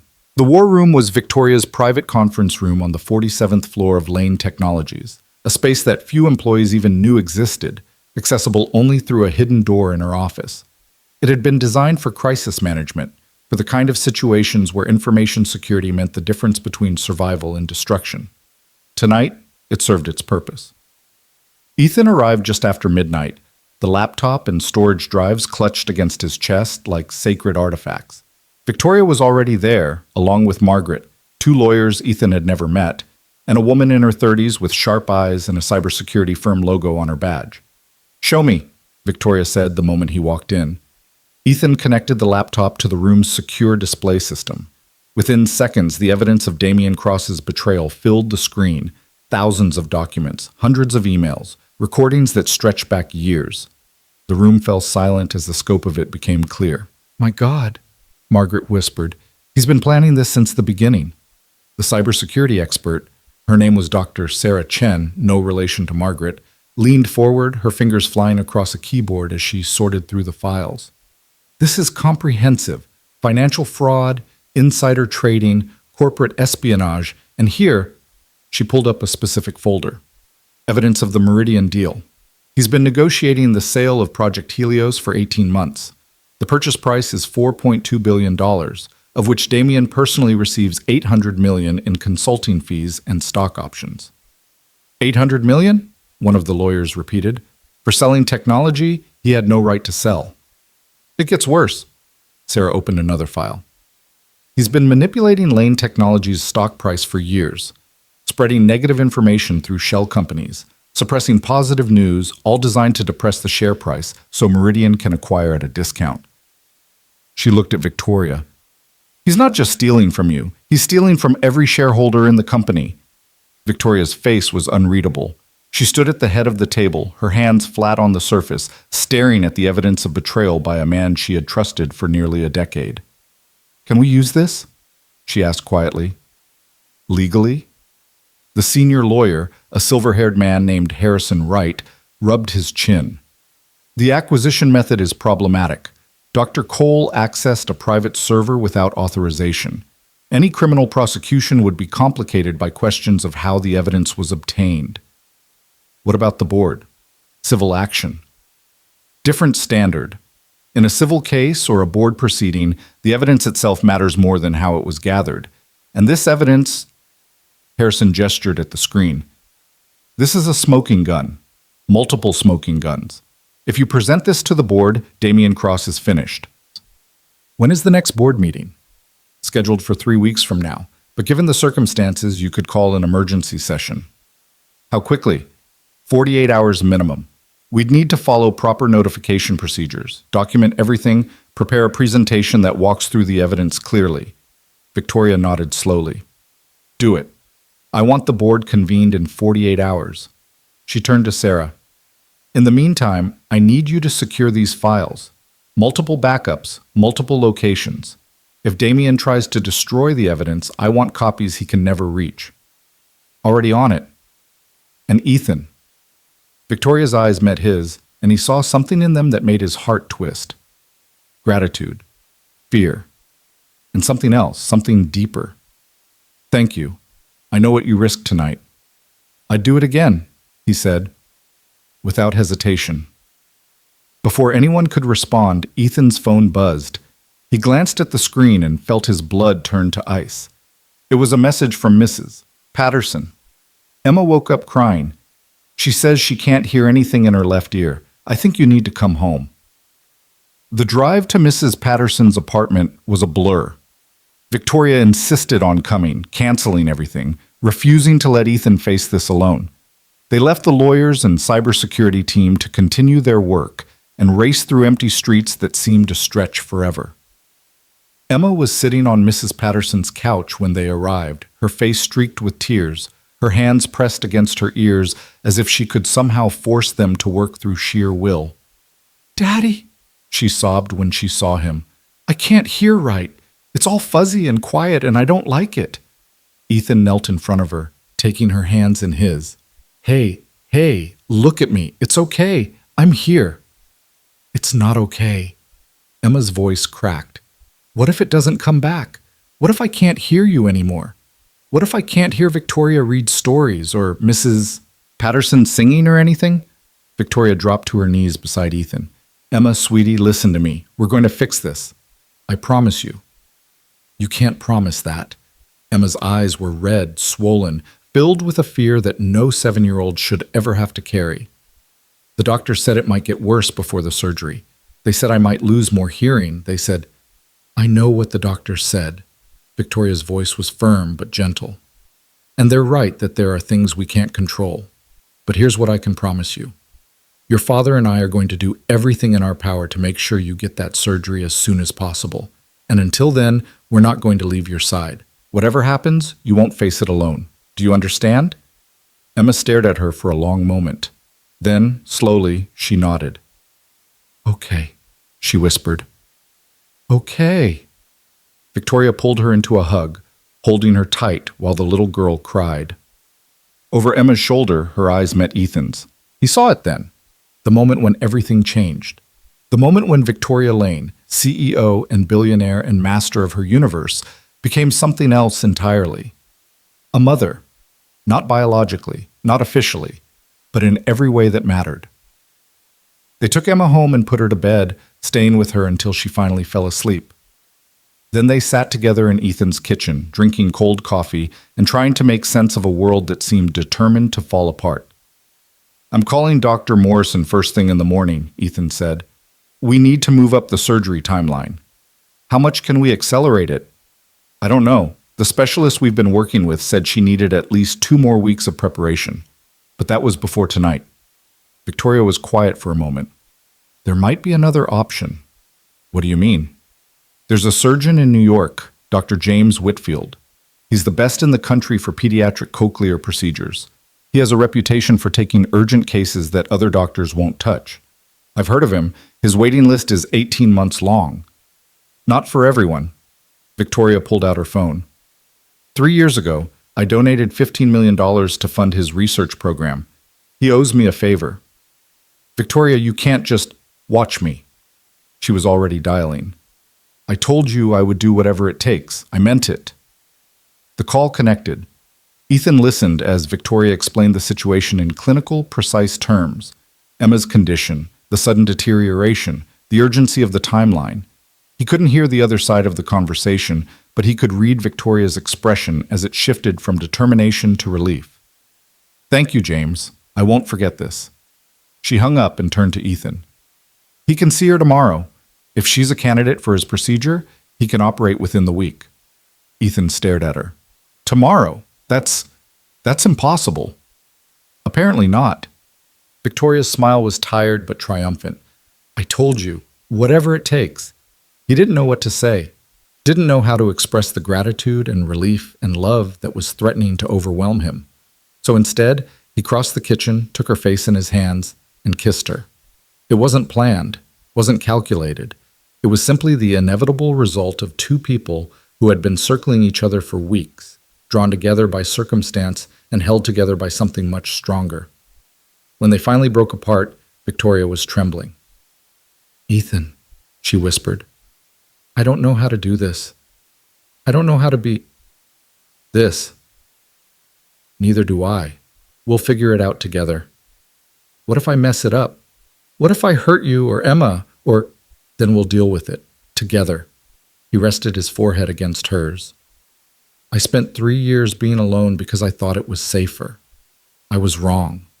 The safest I've ever felt is right here, with you." Victoria closed her eyes. A single tear slid down her cheek. "I think I love you," she said. "I'm not sure because I've never really loved anyone before, but I think this is what it feels like." "It is," Ethan said, "and I love you too. Both of you, you and Emma, my family." "Family," Victoria repeated, as if tasting the word. "I've never had one of those." "You do now." They held each other in the dim light of the kitchen, two broken people finding wholeness in each other's arms, while somewhere in the city, Damian Cross was preparing his counterattack. But for this moment, just this one precious moment, the war could wait. Morning came too quickly. The trip to New York was a whirlwind of private cars and first-class flights and medical facilities that looked more like luxury hotels than hospitals. Dr. James Whitfield was everything his reputation suggested: brilliant, decisive, and surprisingly warm with children who were clearly terrified. He spent 2 hours examining Emma, running tests, reviewing her medical history. When he finally emerged from the examination room, his expression was cautiously optimistic. "She's a good candidate," he told Ethan and Victoria. "The deterioration is significant, but we're not past the point of no return. If we operate within the next 5 days, I'm confident we can preserve and potentially restore full hearing in both ears." 5 days, Ethan repeated. That's wonderful." "There's a complication." Dr. Whitfield hesitated. "The specific procedure Emma needs requires a specialized surgical suite that's currently booked. I can bump other patients, my discretion, my call, but I need to be honest with you. There are people who won't be happy about this. People with connections." "What kind of people?" "A board member at this hospital has a grandchild scheduled for a similar procedure next week. If I move Emma ahead of that child, there will be political consequences." Victoria's expression hardened. "Who is the board member?" "Victoria, I don't want to drag you into hospital politics." "Who?" Dr. Whitfield sighed. "His name is Marcus Webb. He's also a major investor in Meridian Health." The name hit Victoria like a physical blow. Meridian. Damian's partners in the hostile takeover. The coincidence was too perfect to be coincidence at all. "He knows we're here," she said quietly. "Damian knows." "What?" Dr. Whitfield looked confused. "I'm sorry, I don't understand. It's complicated. Hospital politics are the least of our concerns." Victoria pulled out her phone. "James, I need you to do something for me. Schedule Emma's surgery for as early as possible. Not because of favors owed, but because it's the right thing to do. A child's hearing is at stake. That should matter more than any board member's grandchild." "I agree. But Webb has significant influence. Let me worry about Webb. You focus on saving my daughter's hearing." Oh, she said it without thinking. "My daughter." And then froze, realizing what had slipped out. Ethan was staring at her. Dr. Whitfield was staring at her. Even Emma, who had emerged from the examination room with a nurse, was staring at her. "I mean," Victoria started. "It's okay," Emma said softly. She walked over and took Victoria's hand. "You can call me that, if you want. I don't mind." Victoria's eyes glistened. "You don't?" "No, I like having two parents." Emma squeezed her hand. "Even if one of them is kind of scary sometimes." "I'm not scary." "You made that mean doctor at the front desk cry." "He was being rude about the paperwork." "He definitely cried." Despite everything, the fear, the uncertainty, the shadow of Damian Cross looming over them, Ethan laughed. It was a genuine laugh, full and real, and it broke the tension like sunlight through clouds. "She has you there," he said. Victoria tried to look offended and failed completely. Fine, maybe I'm a little scary, but only to people who deserve it. I'll remember that, Dr. Whitfield said dryly. Emma, I'll see you in 3 days for preoperative testing. In the meantime, rest, stay calm, and try not to let your parents terrify any more hospital staff. I'll try, Emma said, but no promises. They left the hospital with something Ethan hadn't felt in months. Hope. Real, tangible hope that Emma's hearing could be saved, that their nightmare might finally be ending. That hope lasted exactly 4 hours. They were in the car heading back to the airport when Victoria's phone rang. She answered, listened for 30 seconds, and then her face went pale. When? She asked. How long do we have? She hung up and turned to Ethan with an expression he'd never seen before, raw, unfiltered panic. Damien called an emergency board meeting. He's moving to have me removed as CEO. What? He can't do that. We have the evidence. He's not waiting for us to use it. He's accelerating his timeline, trying to force me out before we can present anything. Victoria's hands were shaking. The meeting is in 36 hours. If I'm not there to defend myself, the board will vote in absentia. And according to my source, he has enough votes to win. Then we go back. We present the evidence early. It's not ready. Sarah needs at least another day to compile everything into a coherent presentation. The lawyers need time to review to make sure we don't expose ourselves to countercharges. Victoria's voice was rising, edged with hysteria. He's outmaneuvered us. Again, every time I think we're 1 step ahead, he's already 3 steps beyond. Victoria, listen to me. Ethan took her hands, forcing her to focus. We are not going to let him win, not after everything we've been through. How? How do we stop someone who's always 1 move ahead? By changing the game. He's expecting you to fight on his terms, in his arena, by his rules. So we don't do that. Ethan's mind was racing, falling back on the crisis training he'd received years ago. In emergency medicine, when standard protocols failed, you improvised, you adapted, you found solutions that no one had thought of before. We go to the board meeting, but we don't play defense. We go on offense. With what? Incomplete evidence? With something better. With witnesses. Victoria stared at him. Witnesses? Rachel Mercer. She was willing to talk before. She gave us the passwords, the files, everything we needed. If she's willing to testify directly, to stand in front of the board and tell them what she saw, what Damien made her do, that's more powerful than any document. Damien will destroy her.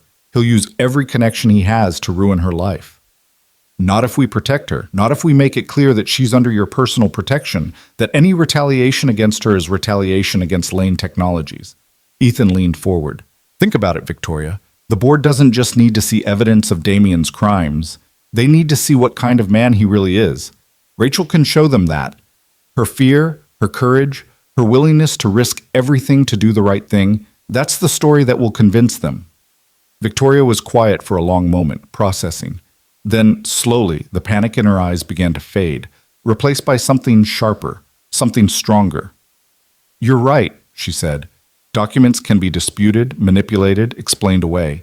But a person standing in front of them, telling them the truth, that's much harder to ignore. So we find Rachel. We convince her to testify, and then we walk into that board meeting and we burn Damien Cross to the ground. Victoria's jaw set with determination. Call her, now! Rachel Mercer answered on the 3rd ring, and her voice was trembling before Ethan even finished explaining why he was calling. I can't, she whispered. I already did more than I should have. If Damien finds out, Rachel, he already knows. He caught me at the server. He knows you helped us. Silence on the other end of the line. When Rachel spoke again, her voice was hollow. Then I'm already dead. Professionally, personally, it's over. It doesn't have to be. Victoria can protect you. We can protect you. But we need your help. The board meeting is in 36 hours. And if we don't stop Damien there, he wins everything. You don't understand. He has people everywhere. In the company, in the government, in places you can't even imagine. I've seen things.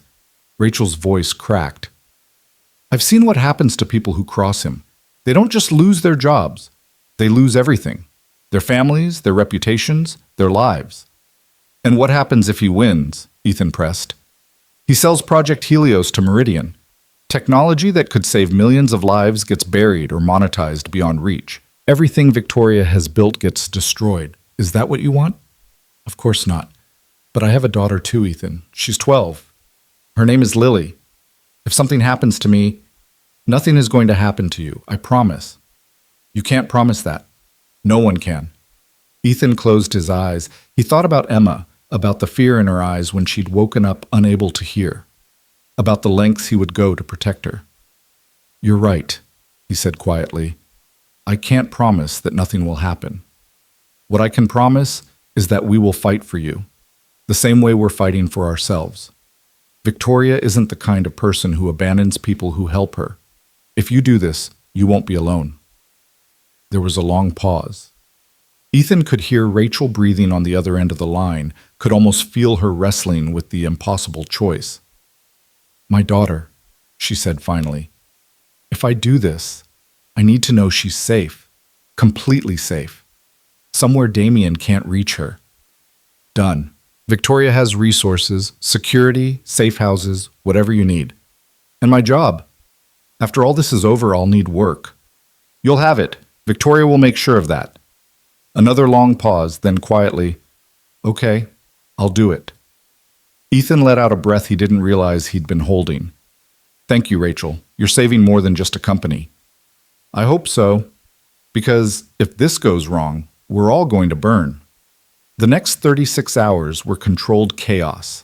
Victoria's team worked around the clock, preparing for the board meeting.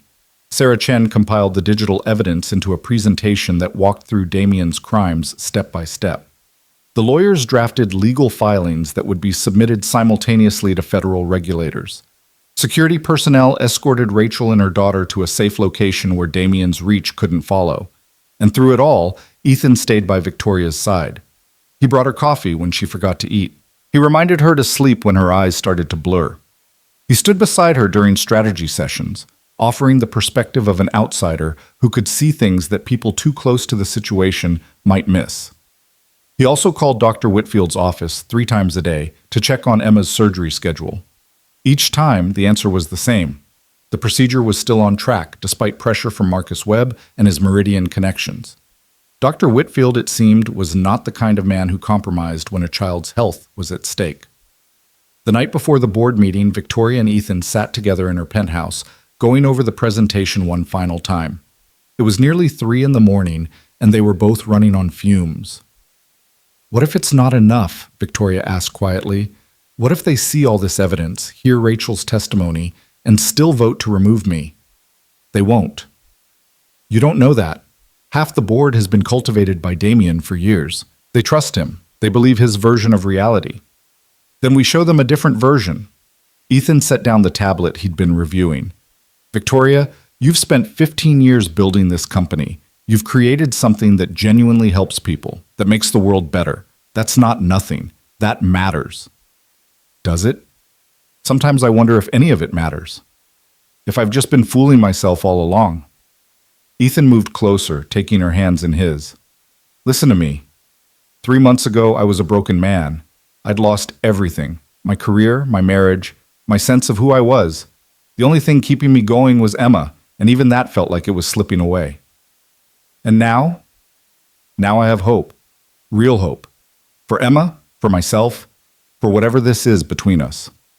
He squeezed her hands. You gave me that. Not just the job or the money for Emma's surgery. You gave me something to believe in again. That's what you do, Victoria. You give people hope. And tomorrow, you're going to walk into that boardroom and remind everyone why they believed in you in the first place. Victoria's eyes glistened. What if I can't? What if I walk in there and freeze or stumble or you won't, because I'll be there, standing right beside you. They won't let you into the boardroom. You're not a board member. Then I'll wait outside. I'll be the first face you see when you walk out victorious. He lifted her hand and pressed a kiss to her knuckles. You're not alone anymore, Victoria. Whatever happens tomorrow, you're not alone. She looked at him for a long moment. Then she leaned forward and kissed him, softly, gently, like a promise. Stay with me tonight, she whispered. I don't want to be alone. Always, he said, for as long as you'll have me. They held each other as the city lights glittered outside the window, drawing strength from each other's presence. Tomorrow would bring the fight of their lives. But tonight, they had this. And for now, it was enough. The boardroom of Lane Technologies occupied the entire 50th floor of the building. It was designed to intimidate, floor-to-ceiling windows with panoramic views, a table that could seat 30, artwork worth more than most people's homes. Everything about it screamed power, influence, consequence. Victoria arrived at precisely 9 a.m., flanked by Margaret and Harrison Wright. She wore her armor, a perfectly tailored charcoal suit, her hair pulled back in a severe bun, her expression carved from ice. If she felt any of the fear she'd confessed the night before, she gave no sign. Ethan waited in the anteroom, close enough to hear but not permitted to enter. Rachel sat beside him, pale and trembling, clutching a folder of documents to her chest like a shield. "You can do this," Ethan told her quietly. "Just tell the truth. That's all you have to do." "The truth?" Rachel laughed bitterly. "Do you know how long it's been since the truth mattered in that room? It matters today, I promise you that." Through the heavy doors, they could hear the meeting being called to order. The chairman's voice, a man named Theodore Banks who had been on the board since the company's founding, cut through the murmurs. "We are convened for an emergency session requested by Chief Financial Officer Damian Cross. Mr. Cross, you have the floor." Damian's voice was smooth, confident, utterly in control. "Thank you, Mr. Chairman. I appreciate the board's willingness to convene on short notice. What I have to share today could not wait." There was a pause, presumably as Damian arranged his materials or connected to a presentation system. "For the past several months, I have been quietly documenting a pattern of behavior that I believe constitutes gross mismanagement of this company by our CEO, Victoria Lane. Erratic decision-making, inappropriate personal relationships that compromise corporate security, and most troublingly, evidence that she has been pursuing a secret agenda that puts her personal interests above those of our shareholders. This is absurd." Victoria's voice, cold and sharp. "Damian, what exactly are you accusing me of?" "I'm accusing you of nothing, Victoria. I'm simply presenting facts and allowing the board to draw their own conclusions." Another pause. "For example, the board may not be aware that you have recently hired a personal driver with a highly questionable background, a disgraced doctor who lost his license after a patient death, a man who has been seen leaving your apartment at all hours of the night." Murmurs from the board. Ethan felt his jaw clench. "Furthermore," Damian continued, "this same individual was caught just 3 nights ago breaking into a secure data facility.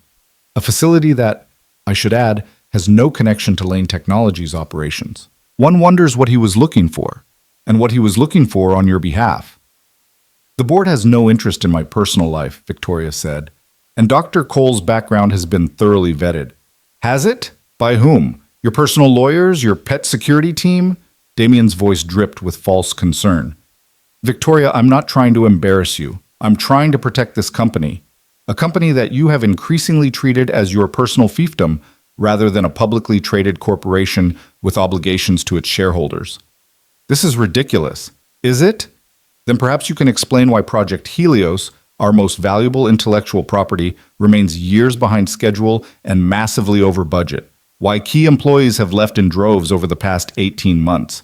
Why our stock price has declined 23% since you rejected the very partnerships I've been cultivating."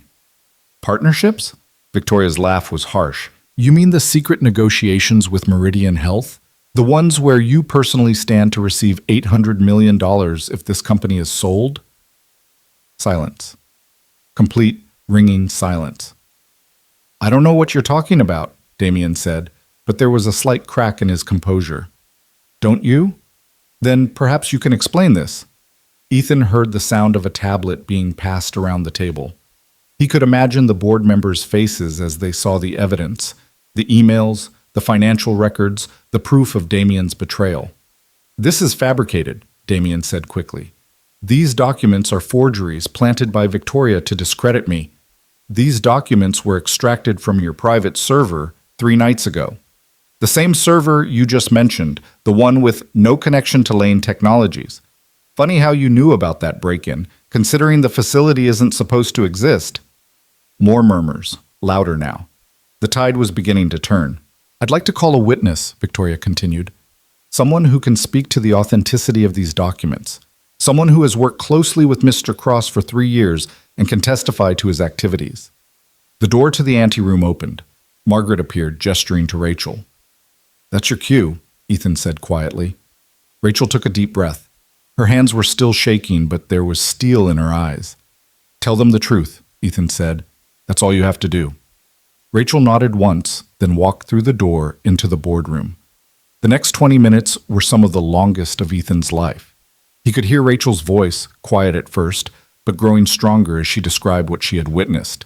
The documents she had been forced to sign, the emails she had been ordered to delete, the meetings that were never recorded, the conversations that happened in shadows. He could hear Damien trying to interrupt, trying to discredit her, trying to paint her as a disgruntled employee with a grudge. But the board wasn't listening to him anymore. They were listening to Rachel, a woman who had nothing to gain and everything to lose by telling the truth. When she described the pressure tactics Damien had used against employees who questioned him, an older female board member audibly gasped. When she produced a recording of Damien explicitly discussing the Meridian deal and his personal payout, the chairman called for order as the room erupted. And when she looked directly at the board and said, "I'm here because someone has to stop this.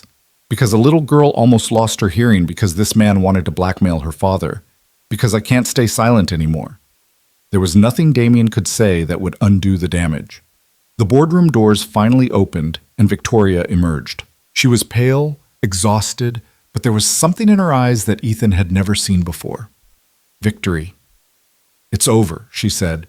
The board voted unanimously to terminate Damien's employment and refer the matter to federal authorities. They're also opening an investigation into everyone he corrupted. She took a shaky breath. "We won." Ethan pulled her into his arms, not caring who was watching. I told you we'd win." "I couldn't have done it without you, without Rachel, without any of it. You could have. You would have found a way. That's who you are." Behind them, Rachel emerged from the boardroom, looking shell-shocked but relieved. Victoria broke away from Ethan and crossed to her. "Thank you," Victoria said. "What you did in there, I can never repay you. Just keep your promise. Protect my daughter. Give me a chance to rebuild. You have my word. Whatever you need for as long as you need it." Rachel nodded, tears sliding down her cheeks. Then she walked to Ethan and hugged him, fiercely, desperately. "Thank you," she whispered, "for believing I could do it. I knew you could. I never doubted." The moment was interrupted by the sound of raised voices from inside the boardroom. Security personnel were escorting Damien Cross toward a side exit, away from the main elevators. He looked smaller somehow, diminished. The mask of charm and confidence had crumbled, revealing something ugly underneath, a man who had gambled everything and lost. But as he passed the doorway, he caught Ethan's eye. And in that moment, Ethan saw something that made his blood run cold. Damien wasn't broken. He was furious. "This isn't over," Damien called out as security pulled him forward. "You think you've won? You have no idea what you've started. I have resources you can't imagine, connections that go deeper than any boardroom. You'll regret this, all of you." His eyes locked on Ethan's. "Especially you, Dr. Cole. You and your precious daughter. Enjoy your victory while it lasts." Then he was gone, disappeared into an elevator with security guards flanking him like prison escorts. The threat hung in the air like poison. Victoria turned to Ethan, her face pale. "He's not going to stop. Even without the company, he'll try to hurt us." "I know. What do we do?" Ethan looked at the closed elevator doors at the space where Damien had stood. He thought about Emma, about the surgery scheduled for tomorrow, about the life they were trying to build. "We don't let fear win," he said. "We protect our family, we stay vigilant, and we remember that he's the one who lost today, not us." "And if he comes after us?" Ethan met her eyes. "Then we face it together. Whatever comes. That's what family does." Victoria took his hand, squeezing tight. "Together," she repeated. Behind them, the sun was streaming through the boardroom windows, casting long shadows across the floor. It should have felt like a new beginning, but Ethan couldn't shake the feeling that the darkest hours were still ahead. The phone call came 6 hours later. They were at Victoria's penthouse, finally allowing themselves to rest after the battle of the boardroom. Emma was there too, brought over by Mrs. Patterson so they could be together as a family. She was curled up on the couch, drawing pictures while Victoria and Ethan sat nearby, too exhausted to do anything but exist. When Ethan's phone rang, he almost didn't answer. But something, instinct perhaps, or the paranoia that came from weeks of living under threat, made him pick it up. The voice on the other end was one he didn't recognize. "Dr. Cole? This is Boston General Hospital. I'm calling about your daughter's surgical procedure scheduled for tomorrow." Ethan's heart stopped. "Yes? I'm sorry to inform you that the procedure has been canceled." "What?" "No, that's impossible. We confirmed everything with Dr. Whitfield's office just yesterday." "I understand, sir. However, Dr. Whitfield has been temporarily suspended pending an investigation into his hospital privileges. All of his scheduled procedures have been canceled indefinitely." The room started to spin. Ethan gripped the arm of the couch, trying to stay upright. "An investigation? What kind of investigation?" "I'm not at liberty to discuss the details, sir. I can only tell you that the suspension came at the request of a major hospital donor. I'm sorry. There's nothing we can do." The call ended. Ethan sat frozen, the phone still pressed to his ear as the full weight of what had happened crashed down on him. Damien. Even in defeat, Damien had found a way to strike back. Marcus Webb, the board member with Meridian connections, he had pulled strings, fabricated accusations, gotten Dr. Whitfield suspended, all to hurt Emma, all to punish Ethan and Victoria for daring to fight back. "Ethan?" Victoria was at his side, her face pale with concern. "What is it? What happened?" He couldn't speak, could barely breathe. Emma looked up from her drawing, sensing that something was wrong. "Daddy? Are you okay?" The sound of her voice, so innocent, so trusting, broke something inside him. "The surgery," he managed. "It's been canceled. Dr. Whitfield has been suspended." Suspended? Why? Damien. It has to be Damien. He's using his connections to destroy anyone who helps us. Victoria's expression shifted from concern to fury. "That bastard. Even after everything—" "Victoria." Ethan's voice cracked. "Emma's hearing. Without the surgery." He couldn't finish the sentence, couldn't bring himself to say the words that would make it real, permanent, irreversible, gone. Emma set down her crayons and walked over to them. She was only 7, but she understood more than any child should have to. "I'm going to be okay," she said quietly. "Even if I can't hear anymore, I'm going to be okay. I'll learn sign language. I'll read lips. It won't be the end of the world." "Emma? Daddy, look at me." She took his hands in her small ones. "You always tell me that brave people aren't people who aren't scared. They're people who are scared but do things anyway, right?" "Right," he whispered. "So we'll be brave. Together. All 3 of us." She looked at Victoria, then back at Ethan. "Whatever happens, we'll be brave." Ethan pulled her into a hug, holding her tight, fighting against the tears that threatened to overwhelm him. This wasn't how it was supposed to end. They had won. They had defeated Damien, exposed his crimes, saved Victoria's company. They were supposed to be celebrating, not facing a new crisis. But life, he had learned long ago, didn't follow scripts. Victoria knelt down beside them, wrapping her arms around both of them. "We're not giving up," she said fiercely. "There are other surgeons, other hospitals, other ways to fight. Damien may have won this battle, but he hasn't won the war." "How?" Ethan asked. "He's shown that he can reach anyone, that there's nowhere we can go that he can't follow." "Then we stop running." Victoria's eyes were blazing. "We stop playing defense. We take the fight to him." "What do you mean?" "I mean that Damien Cross just made the biggest mistake of his life. He came after my daughter." The word hung in the air, my daughter, and this time Victoria didn't correct herself. "And I am going to destroy him for it, completely, permanently, in a way that he will never recover from." "Victoria, I have resources he doesn't know about, connections in places he's never thought to look. And I have something else, something more powerful than any amount of money or influence." "What?" Victoria looked at Emma, at the brave little girl who was facing the possibility of losing her hearing with more courage than most adults could muster. "Motivation," she said. I have something worth fighting for. She stood up, pulling out her phone, her mind already racing through possibilities. Margaret, I need you to call in every favor we've ever been owed, every connection, every ally, every person who has ever benefited from Lane Technologies. I want a meeting, tonight, with everyone who has reason to want Damien Cross brought down. She listened for a moment, then nodded. And Margaret? Tell them this is personal. Tell them he came after a child. Tell them that anyone who helps us will have my gratitude, and anyone who doesn't will have my attention. She hung up and turned back to Ethan and Emma. We're going to fix this, she said.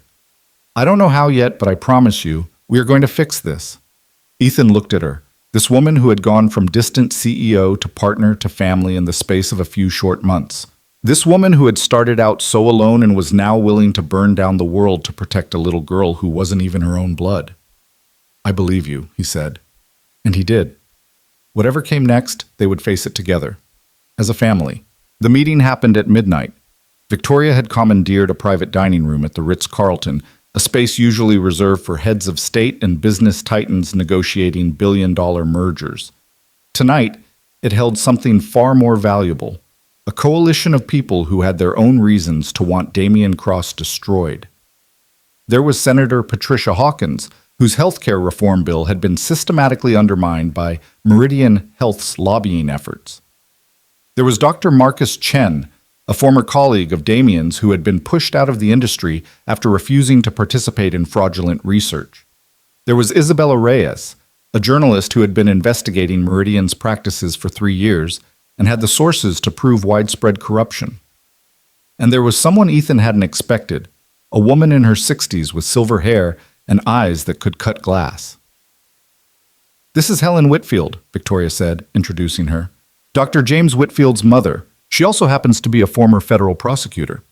Helen extended her hand to Ethan with a grip that suggested she had spent her career intimidating criminals and corrupt officials. My son called me this afternoon, she said. Told me about the suspension, about the little girl who needs surgery. He also told me who was behind it. Her eyes hardened. Damien Cross made a serious mistake when he went after my family. That seems to be his specialty, Ethan said quietly. Going after families. Then let's make sure it's the last mistake he ever makes. The meeting lasted 3 hours. By the end, they had assembled a strategy that attacked Damien from every possible angle. Senator Hawkins would call for a congressional inquiry into Meridian Health's practices. Dr. Chen would provide testimony about the fraudulent research that Damien had overseen years ago. Isabella Reyes would publish an expose that connected Damien to a web of corruption spanning multiple industries, and Helen Whitfield would file criminal charges. I still have friends at the Justice Department, she said. Friends who have been looking for an excuse to go after Meridian for years.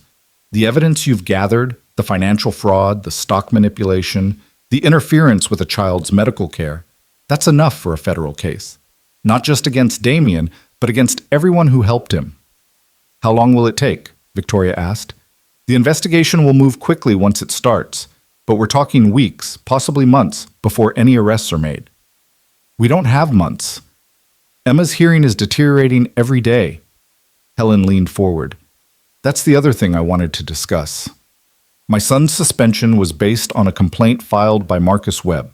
I've already spoken to the hospital board. The complaint has no merit. It's pure retaliation. By tomorrow morning, James will have his privileges restored. Ethan felt his heart stop. Tomorrow morning? He's already preparing. The surgery will proceed as scheduled, just 12 hours later than originally planned. Helen's stern expression softened slightly. Your daughter is going to be fine, Dr. Cole. I promise you that. Ethan couldn't speak. The relief was so overwhelming that he felt his knees buckle. Victoria was at his side instantly, her hand on his arm, steadying him. Thank you, he managed. I don't know how to thank you. Thank me by making sure Damien Cross pays for what he's done. To your daughter, to my son, to everyone he's hurt over the years. Victoria nodded grimly. Count on it. The next morning dawned cold and gray. Ethan and Victoria brought Emma to the hospital at 6 a.m., 3 hours before the rescheduled surgery. She was quiet in the car, Her small hand clutched tightly in Ethan's, her butterfly-stickered hearing aids glinting in the pale light. "Are you scared?" he asked her gently. "A little."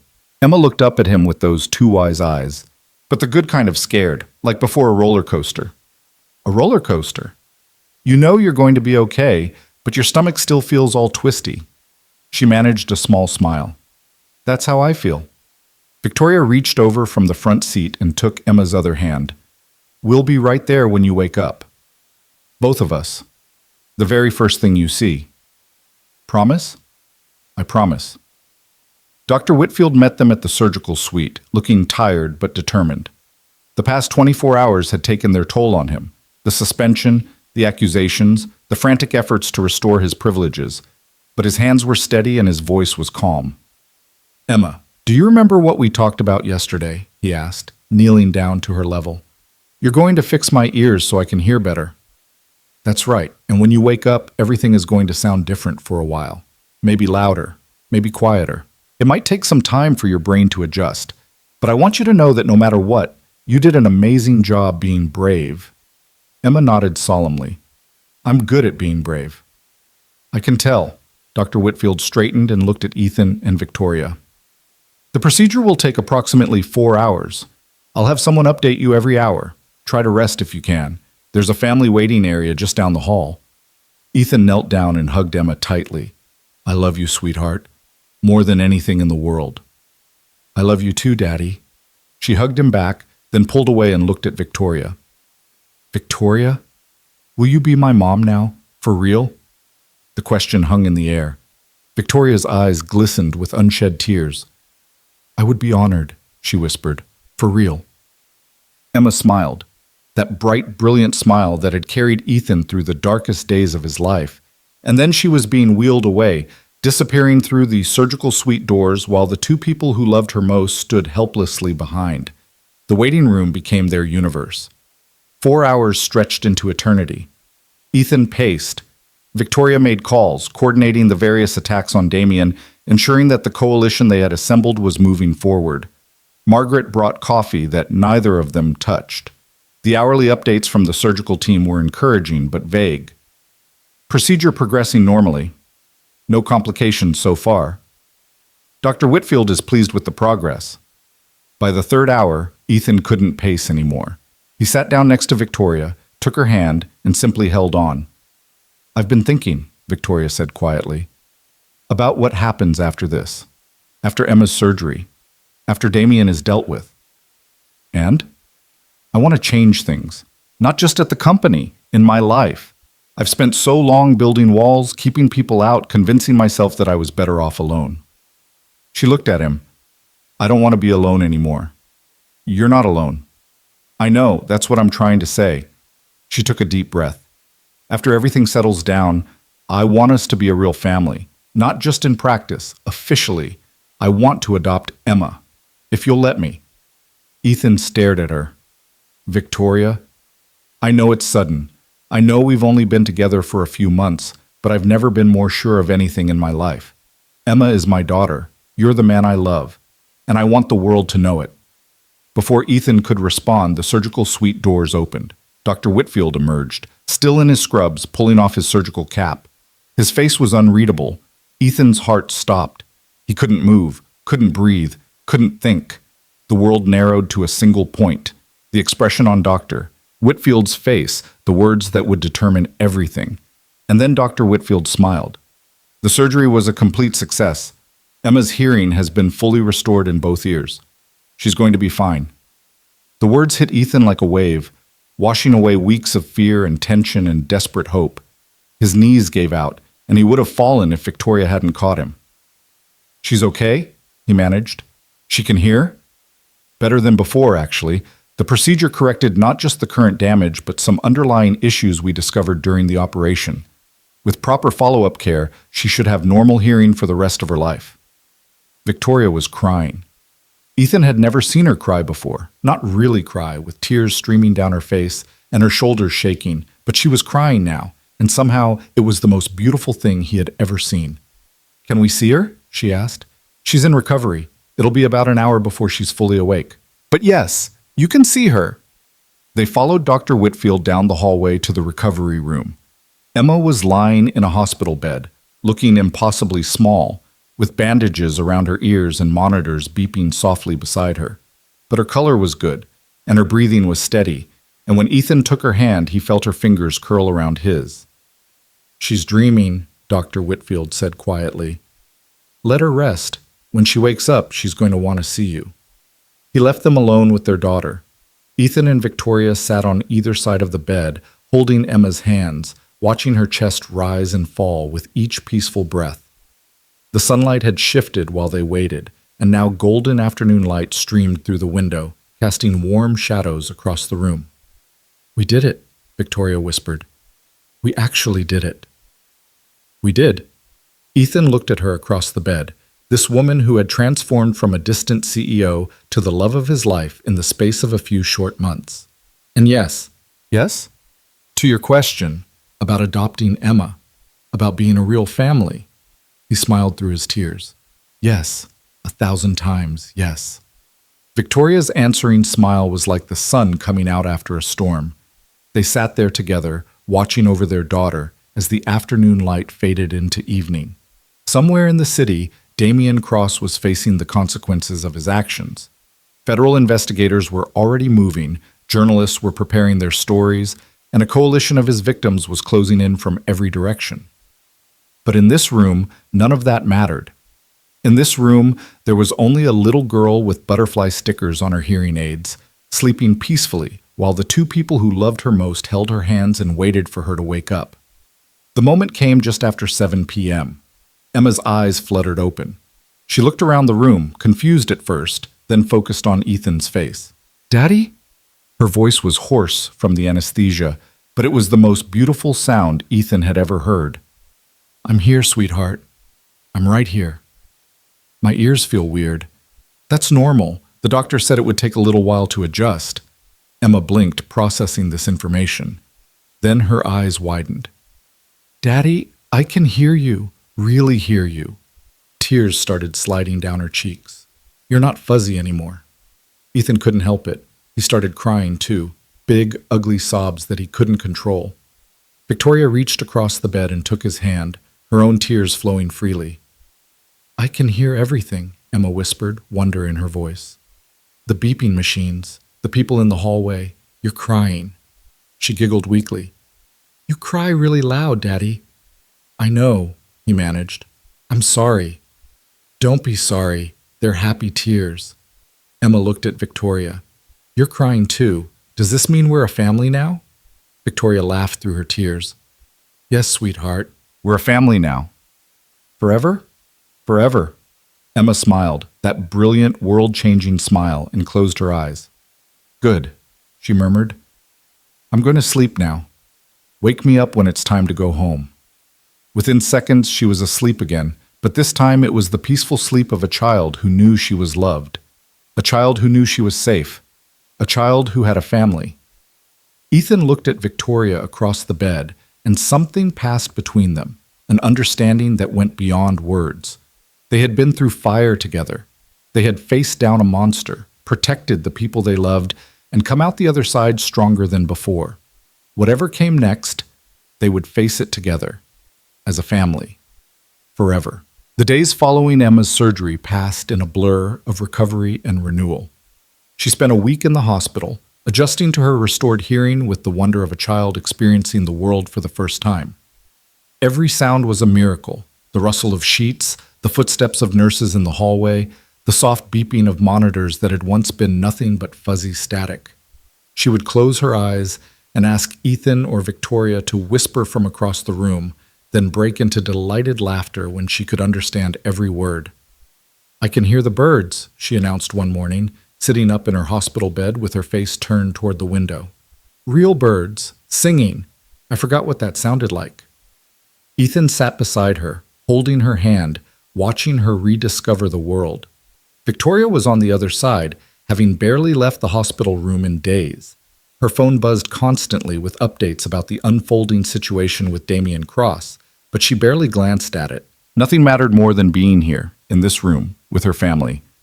"What else can you hear?" Victoria asked. Emma tilted her head, concentrating. The lady down the hall is watching a cooking show. Someone's eating chips really loudly, and she paused, a mischievous smile spreading across her face. I can hear Daddy's stomach growling. I had breakfast, Ethan protested. 3 hours ago. You need to eat more, Daddy. Victoria, tell him he needs to eat more. Victoria laughed, a warm, genuine sound that Ethan had come to treasure. She's right, you know. I'll have Margaret bring something. I'm fine. Daddy. Emma fixed him with a stern look that was so reminiscent of Victoria that it startled him. You always tell me I need to take care of myself. That means you too. She has you there, Victoria said. Ethan raised his hands in surrender. All right, I'll eat, but only because you two are ganging up on me. That's what families do, Emma said matter-of-factly. Gang up on each other. With love. The words hung in the air, simple and profound. Families. That's what they were now. Not just in feeling, but in truth. Victoria reached across the bed and took Ethan's hand. Their eyes met over their daughter's head, and in that moment, no words were necessary. They were home. 2 weeks after Emma's discharge, the news broke. Ethan was making breakfast, pancakes, Emma's favorite, when Victoria's phone erupted with notifications. She had been sitting at the kitchen table reviewing documents for the company's restructuring, but now she stared at her screen with an expression Ethan couldn't quite read. What is it? He asked. Victoria didn't answer immediately. She set down the phone, stood up, and walked to the window. The morning light caught her face, and Ethan saw something there he had never seen before. Peace. They arrested him, she said quietly. Damien. Federal agents took him into custody an hour ago. 14 counts of securities fraud, conspiracy, wire fraud, and obstruction of justice. She turned to face Ethan. It's over. It's really over. Ethan turned off the stove and crossed the room to stand beside her. How do you feel? I don't know. I thought I would feel triumphant, vindicated, but mostly I just feel, she searched for the word, tired, like I've been running for years and I can finally stop. Then stop, rest, you've earned it. There's still so much to do. The company needs restructuring, the board needs new members, Project Helios needs to get back on track. Victoria. Ethan took her face in his hands, forcing her to look at him. The company can wait. The board can wait. Everything can wait. Right now, in this moment, you are allowed to simply be, to breathe, to exist without fighting. Her eyes glistened. I don't know how to do that. I've been fighting for so long. Then learn. We'll learn together. From the doorway, Emma's voice rang out. Are the pancakes ready? I'm starving. They both laughed, the tension breaking like a wave against rocks. Almost ready, Ethan called back. Give me 5 minutes. Hurry up, my stomach is making whale noises. Ethan kissed Victoria softly, then returned to the stove. As he flipped pancakes and listened to Emma chattering about a dream she'd had, he realized something. This was what happiness felt like. Not the absence of problems or the perfection of circumstances, but this simple, ordinary morning with the people he loved. Pancakes and sunshine, and a little girl who made whale noises when she was hungry. This was everything. The trial of Damien Cross became a national sensation. Isabella Reyes's expose had been published the day of his arrest, laying bare the full scope of his crimes. The story dominated news cycles for weeks, a tale of corporate greed, betrayal, and the systematic corruption of institutions that were supposed to protect people. But for Ethan and Victoria, the trial was something else entirely. It was closure.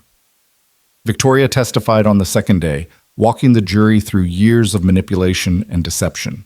She spoke clearly, calmly, without anger or bitterness. She had spent too long carrying the weight of what Damien had done. Now, she was setting it down. He didn't just steal from the company, she said, her voice steady. He stole from every patient who might have benefited from our technology. He stole from every family who lost someone to a disease that early detection could have caught. He stole years of work, of hope, of possibility. And he did it for money, for power, for nothing that matters. Ethan watched from the gallery, Emma's hand in his.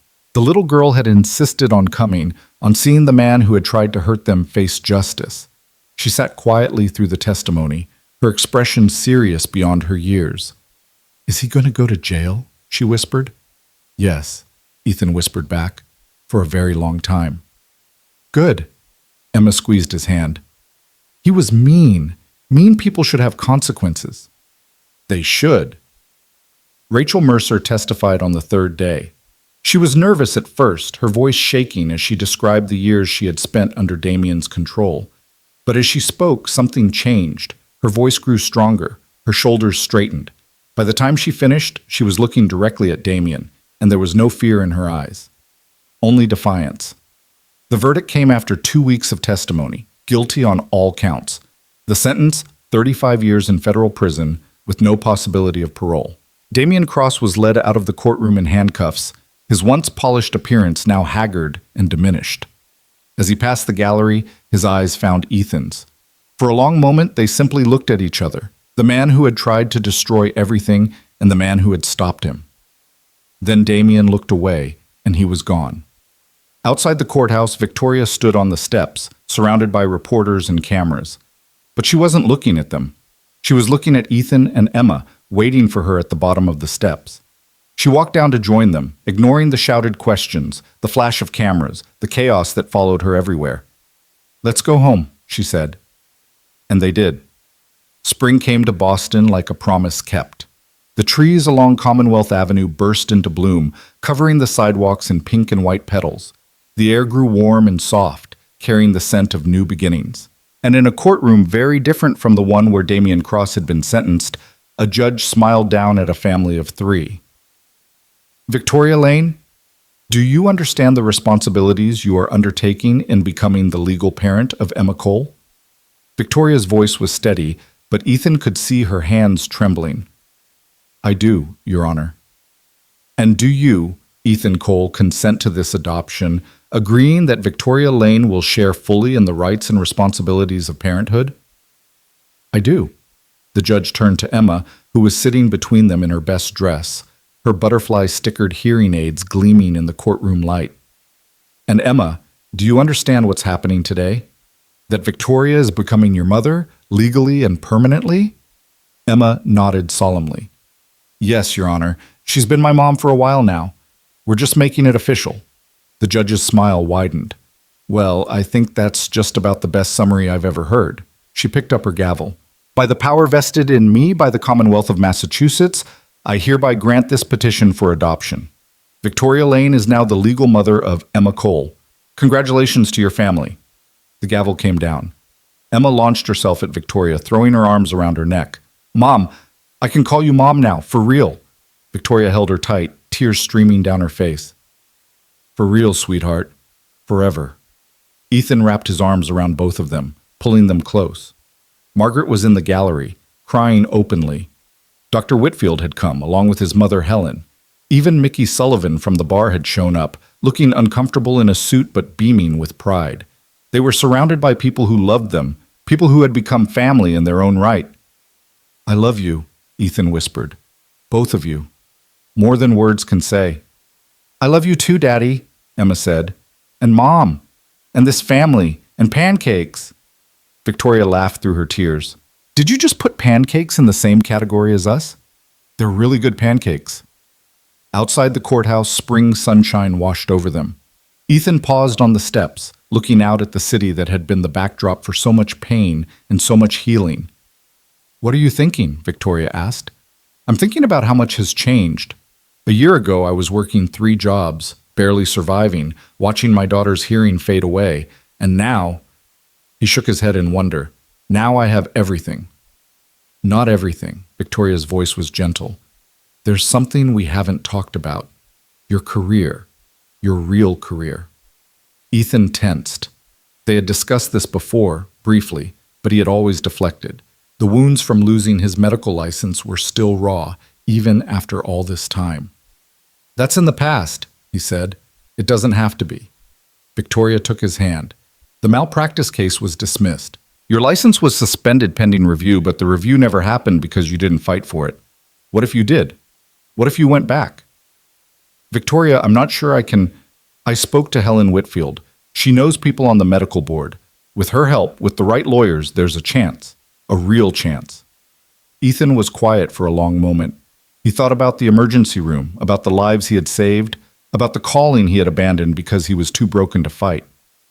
I don't know if I'm ready, he admitted. You don't have to be ready today, but I want you to know that when you are, if you are, I'll be there. Every step of the way. Emma tugged on his hand.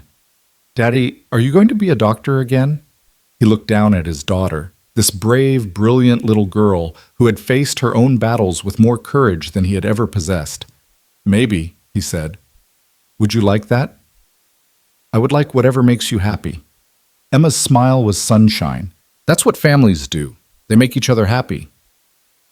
6 months later, Dr. Ethan Cole walked through the doors of Massachusetts General Hospital. Not as a janitor, not as a driver, not as a broken man searching for scraps of his former life. As a physician. The path back had been difficult. Hearings, evaluations, skeptical board members, moments when he had wanted to give up. But Victoria had been there through all of it, just as she had promised. And now, finally, he was home. The emergency room was exactly as he remembered. The controlled chaos, the urgency, the constant dance between life and death. But something was different now. He was different. He was no longer the man who had everything to prove. He was a man who had already lost everything, rebuilt from the ashes, and emerged stronger than before. His first patient was a young mother with a sick child. As Ethan examined the little boy, noting symptoms, making assessments, he felt the old instincts returning. The steady hands, the clear thinking, the ability to see what others missed. Is he going to be okay? The mother asked, fear in her voice. He has a severe ear infection, Ethan said gently. We'll get him on antibiotics and keep him for observation, but yes, he's going to be okay. The relief on her face was everything. This was why he had become a doctor in the first place. Not for the prestige or the money, but for this, the ability to take someone's fear and transform it into hope. When his shift ended, Victoria was waiting in the lobby. She had Emma with her, holding a handmade card that read, "Congratulations, Dr. Daddy Sa," in colorful letters. How was it? Victoria asked. Perfect, Ethan said, and he meant it. Absolutely perfect. They walked out into the evening together, a family of 3. The city stretched around them, full of lights and sounds and possibilities. The same city where they had met, where they had fought, where they had nearly lost everything and found each other instead. Mom, can we get ice cream? Emma asked. It's almost dinner time. So? Ice cream can be dinner, right, Daddy? Ethan looked at Victoria with exaggerated helplessness. I don't know. She makes a compelling argument. Victoria sighed, but she was smiling. Fine. Ice cream for dinner, but just this once. That's what you said last time, Emma pointed out. And the time before that, Ethan added. You two are impossible. But Victoria was laughing as she said it, that warm, genuine laugh that Ethan loved more than almost anything in the world. They found an ice cream shop on a corner and sat at a table by the window, watching the city go by. Emma got chocolate with rainbow sprinkles. Victoria got vanilla bean because of course she did. Ethan got mint chocolate chip, which Emma declared weird but acceptable. I've been thinking, Victoria said, stirring her ice cream thoughtfully. About what? About Project Helios. Now that the company is stable and Damien is dealt with, we're ready to move forward with full implementation. Hospitals across the country are interested. We could potentially help millions of people. That's incredible. It is. But I want to do something more. She looked at him. I want the first hospital to receive the full system to be pediatric focused. I want it to specialize in early detection for children, and I want it to be named after Emma. Ethan stared at her. Victoria. She's the reason I understood what this technology really means. Not as a business or a profit center, but as something that saves families, that keeps parents from having to watch their children suffer. Victoria's voice was thick with emotion. She taught me that. She deserves to have her name on it. Emma, who had been pretending not to listen while focusing intently on her ice cream, looked up with wide eyes. You want to name a hospital after me? Not a hospital exactly. A wing, a program. Something that will help other kids the way you were helped. Will there be butterflies? I want butterflies. Victoria laughed. There can be butterflies. Then, okay. Emma returned to her ice cream as if the matter were settled.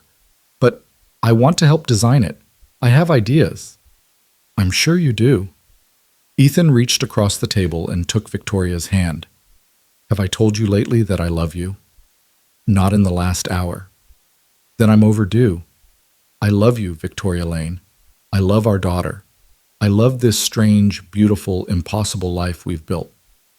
I love you too. Victoria squeezed his hand. Both of you, more than I ever thought I could love anything. Emma made a gagging noise. You guys are being mushy again. Get used to it, Ethan said. We're going to be mushy forever. Forever, forever? Forever, forever.